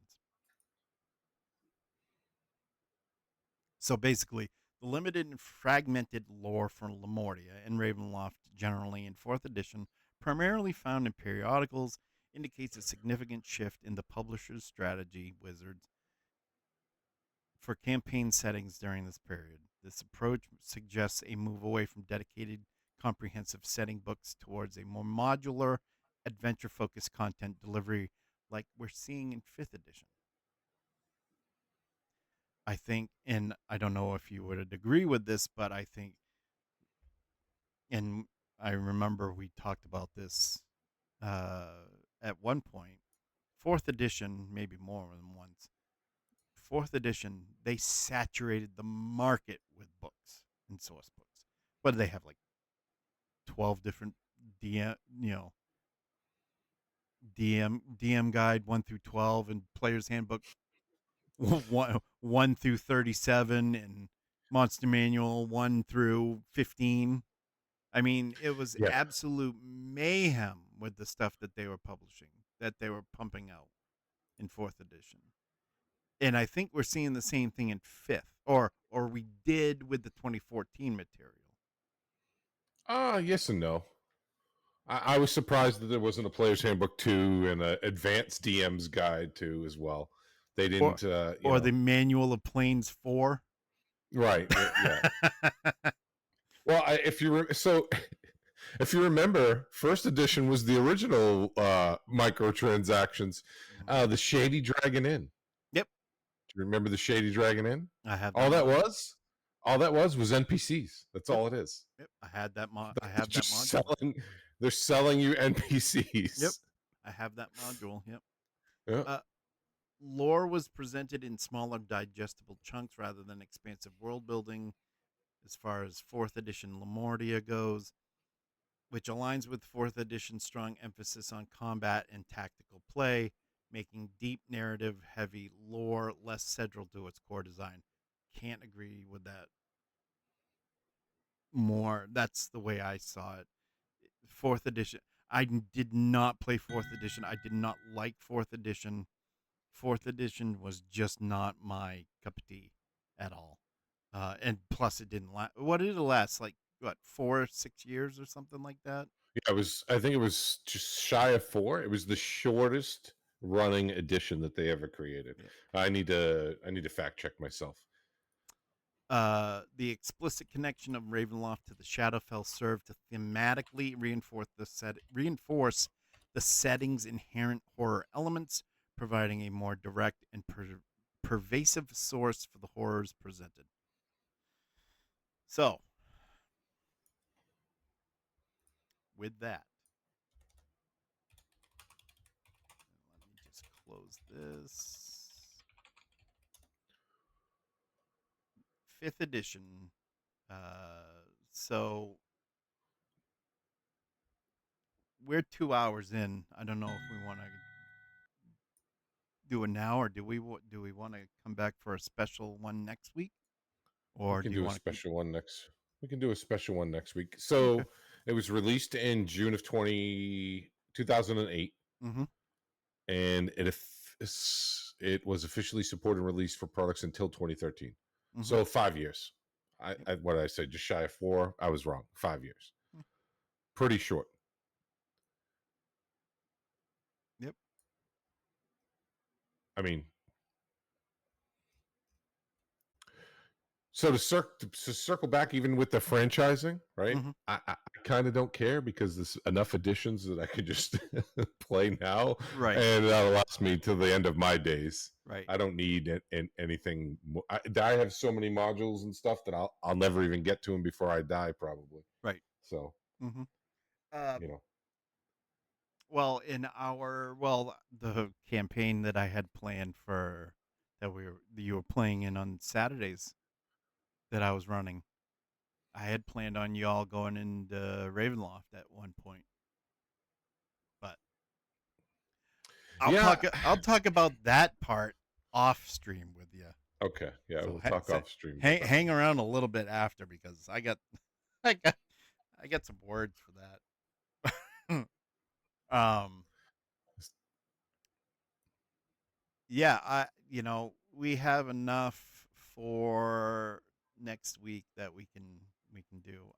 Mean, I've gotten through 75% of what I had in that time.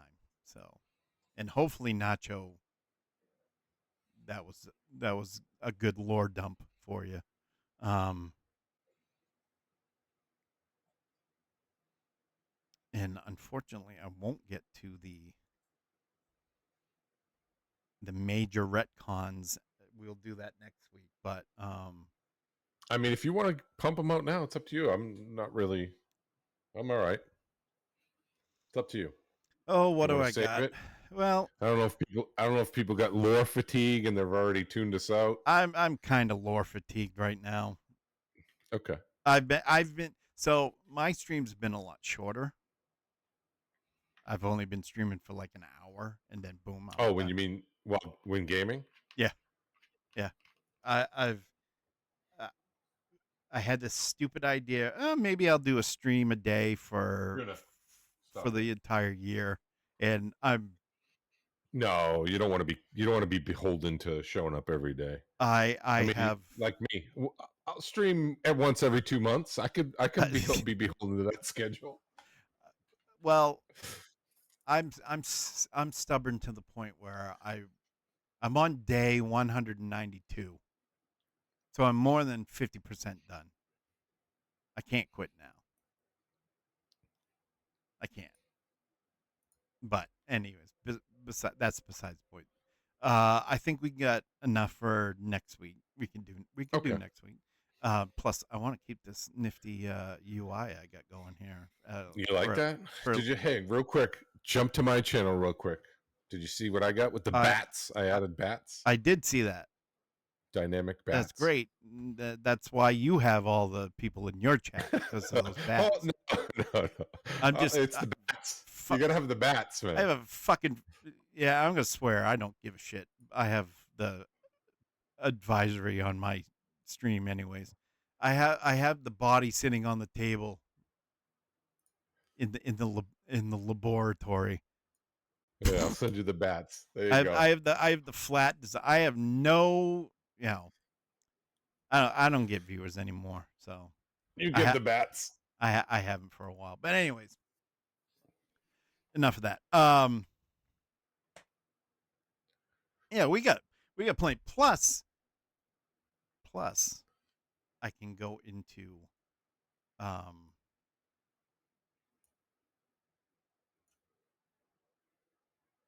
the retconning, which I wanted to address some of the stuff they did, um, because it's for me, anyways. I like the lore and kind of not to the point where, oh, we've totally taken this character out, forget about it, never happened type deal. Hmm. I think, like we mentioned earlier with the yin and the yang and the good and the evil, I think there are ways around that, which leads me to another thing that I wanted to talk to you about that we can talk off stream. Um, and that's Dark Sun. I think we should do a Dark Sun Oh hell yeah! episode. I'm gonna play Thry Cream. I want to play a vampiric halfling. Have you heard about them? Yeah, I I mean, in Dark Sun they're cannibals, so I played one back in the day. That was fun, but it's it's not only is it unheard of now, it's unmentionable. And it's I not use polite. I use unmentionable in quotes. But anyways, um, so for next week, I have this. I have what they reimagined in fifth edition. I have inconsistencies in evolution for what they did. What else? I have a request. Sure. I need a compare and contrast for what's the difference between just the vanilla module Curse of Strahd, which is what I own, and I have a Taruka deck, versus the one that comes in the coffin, the Curse of Strahd revamped. What's the difference between those two bundles? Yes, that I do not. I missed out on the it's cutting your blur thing. A filter's cutting it out. I missed out on a chance to purchase that for $40, which I'm an idiot. Can I tell you a little secret? Hit up Barnes and Noble and see if they have any more in your area. Because I bet you bottom dollar you might be able to find one discounted cheap. And as far Okay. as the Taroka deck goes, in the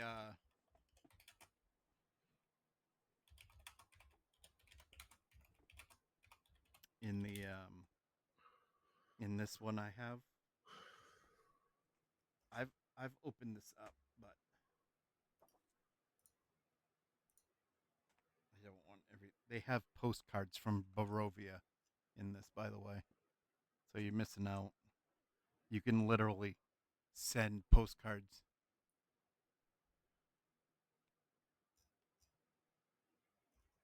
to Oh, Barovia, okay.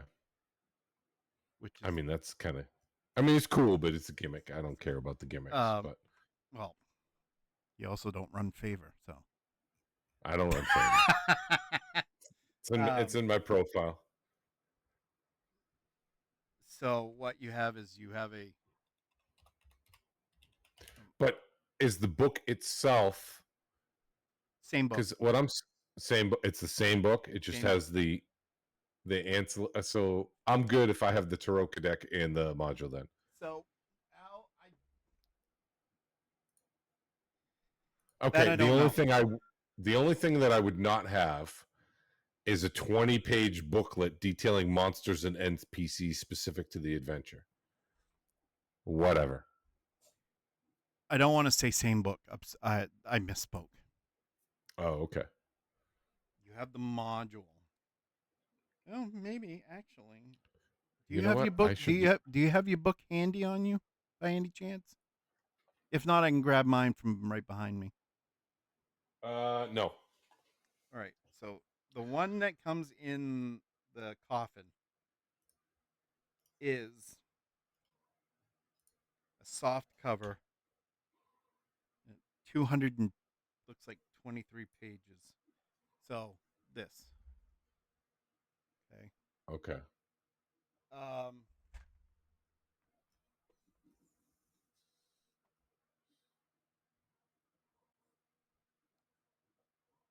and they look pretty. Okay, 256. So okay. They they look to be identical. Here's why, and I'm gonna flip flop back to they're identical because in the hardcover book you have letters, kind of like visual supplements for the module. In the coffin, you have these. Oh, okay. Yeah. Whatever. You have All right. So I'm not missing out. so to be honest, I and that's a good question. I don't know what that.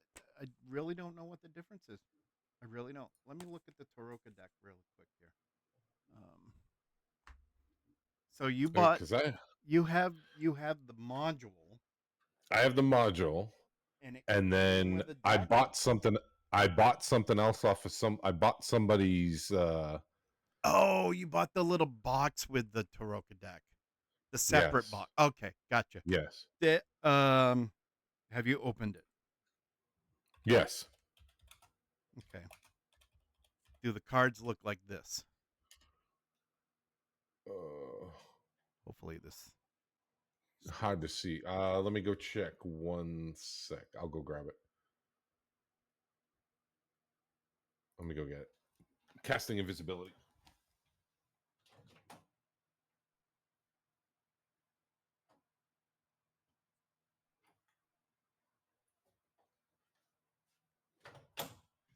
I mean, it's the official. It's the official D&D Curse of Strahd Taroka deck. So let's see. I'm Oh, trying to that's remember the because I've held that box with the Toroka deck in it. Um, You see it? yep. So, I bet you that's probably identical as well. Then. yeah. Oh, yeah. Look. Yep. Yep. Can you turn All that right. around? I can. Yep. Yeah. That's identical. You're All right. not missing out then. It's I'm just not missing anything. I don't need to send anybody postcards. well, And I the the only difference being you have a collectible coffin collectible coffin and the little like handouts. 6-page, what's the Toroka deck and how to use it, blah blah blah, and the postcard. And That's fine.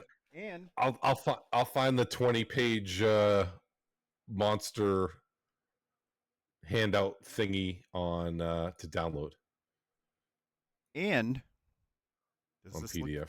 does this look familiar? Oh shit. Your filter.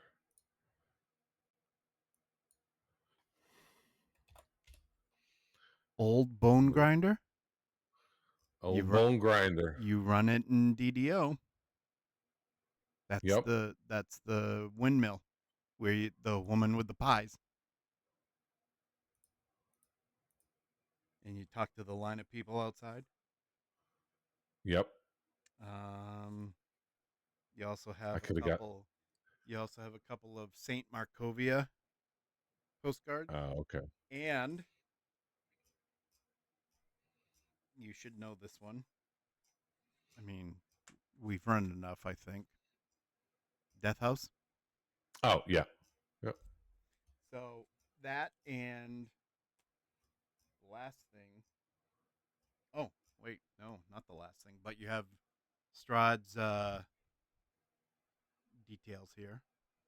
His stats in a coffin-shaped thingamajig. Plus, you have this book, which is 20 pages, Creatures of Horror, which is kind of like a little monstrous compendium type deal. That's the Oh only shit. difference. So that I was just pulling up Cordo's thing. The 15th. Oh boy. Yeah, it's coming right up. That's like what? That's Tuesday. Yeah, 1, 2, 3, 4 days. It's rapidly approaching.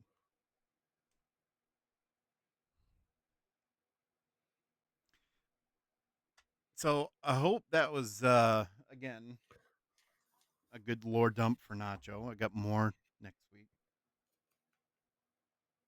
We'll have to I'll have to give her a buzz in our little oh and the Ravenloft DM screen, Oh, okay. Yeah. which That comes with the book too. which to be honest, all the DM screens that you get with the different um, box sets, it's the same except for the outside artwork. Yeah. They're all the same. And then you have in here. I don't want to. What the hell? I almost don't dare to open this. How the hell do you open it? Well, it's maps, basically. This is like. This is really weird. I don't want to tear this paper either. Oh, don't do it then. Don't do it. But, anyways, you have maps as well. Is Oh, okay. Barovia right there. So there's your differences. All right. I don't feel bad now. I liked it. I mean, when it came out, the freaking thing was expensive. but I Still waited. is. I just looked it up on Amazon. It's like $140. That's probably $30 cheaper than the actual retail price when it came out. I think it was 169.99 when it came out. I know it was more expensive. Um, what else? Yeah, I just like the coffin thing. I thought it was cool, Yeah, no, I mean that is cool. but All right. I had Before we sign off, let's see if anybody in chat's got anything, any clarifiers or yeah, been quiet, so we'll wait a couple minutes see if anybody has any questions. I think I'm hoping really I'm hoping that we see another um, effort like they did with um, the Myth Draenor expansion, the Red Wizards stuff. Um, God, what they need to else? add it. They need to I'd be happy with an Icewind Dale module See, that would be expansion. great. Give me an Icewind Dale expansion. I don't think. I mean, they may, but I don't think. I think that time is come and gone for them, and it really wouldn't serve them any purpose. I know, and they already have a couple of snow not regions, but areas. There's that one, oh God, when you go to the giant sanctuary, I forget what it's actually called, but there's that one where you're in like a hollowed out section of a cave with all the frost giants, and there's a maze that you have to go through. I forget the name of that quest. That Mm-hmm. was one of my favorites. Mm-hmm. Oh yeah, yeah, yeah, yeah, yeah, yeah. I But mean, you want a great. Uh, I just wish they would do a better hub. Their hubs are very lackluster in that yeah, game. they are. Like, You want a great Icewind Dale? Neverwinter. Neverwinter nailed it. yeah, like 10 like towns.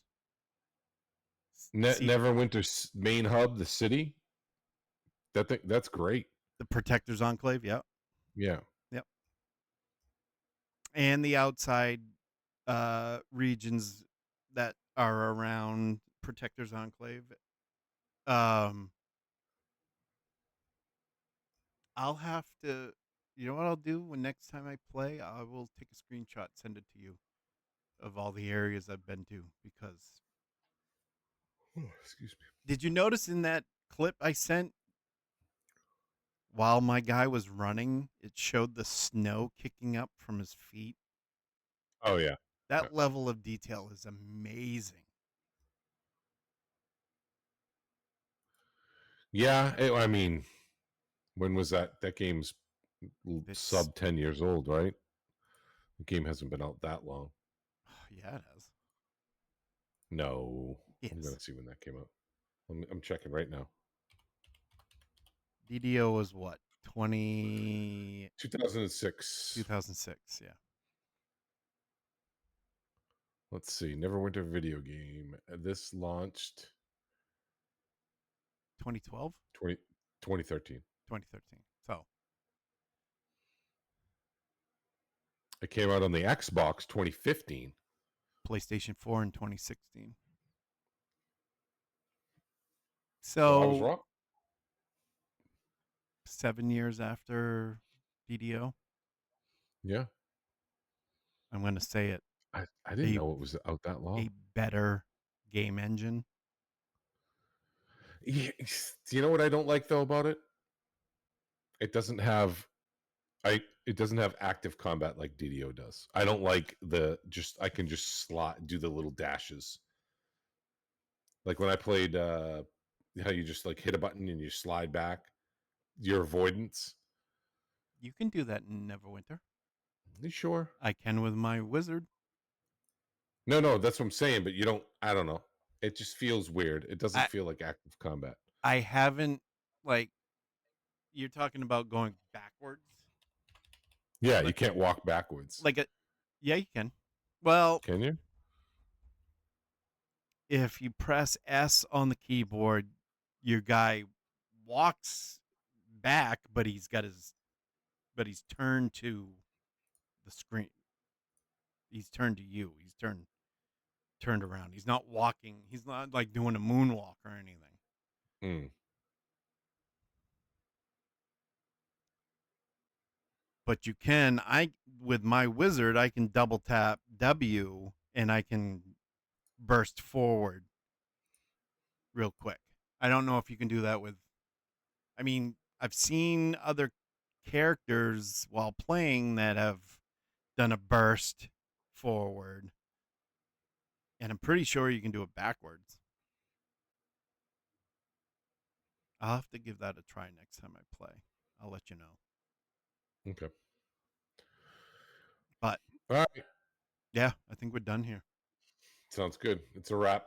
Thanks, everybody. It was Yeah. great having everybody in chat. Thank you, Bracott, for the raid.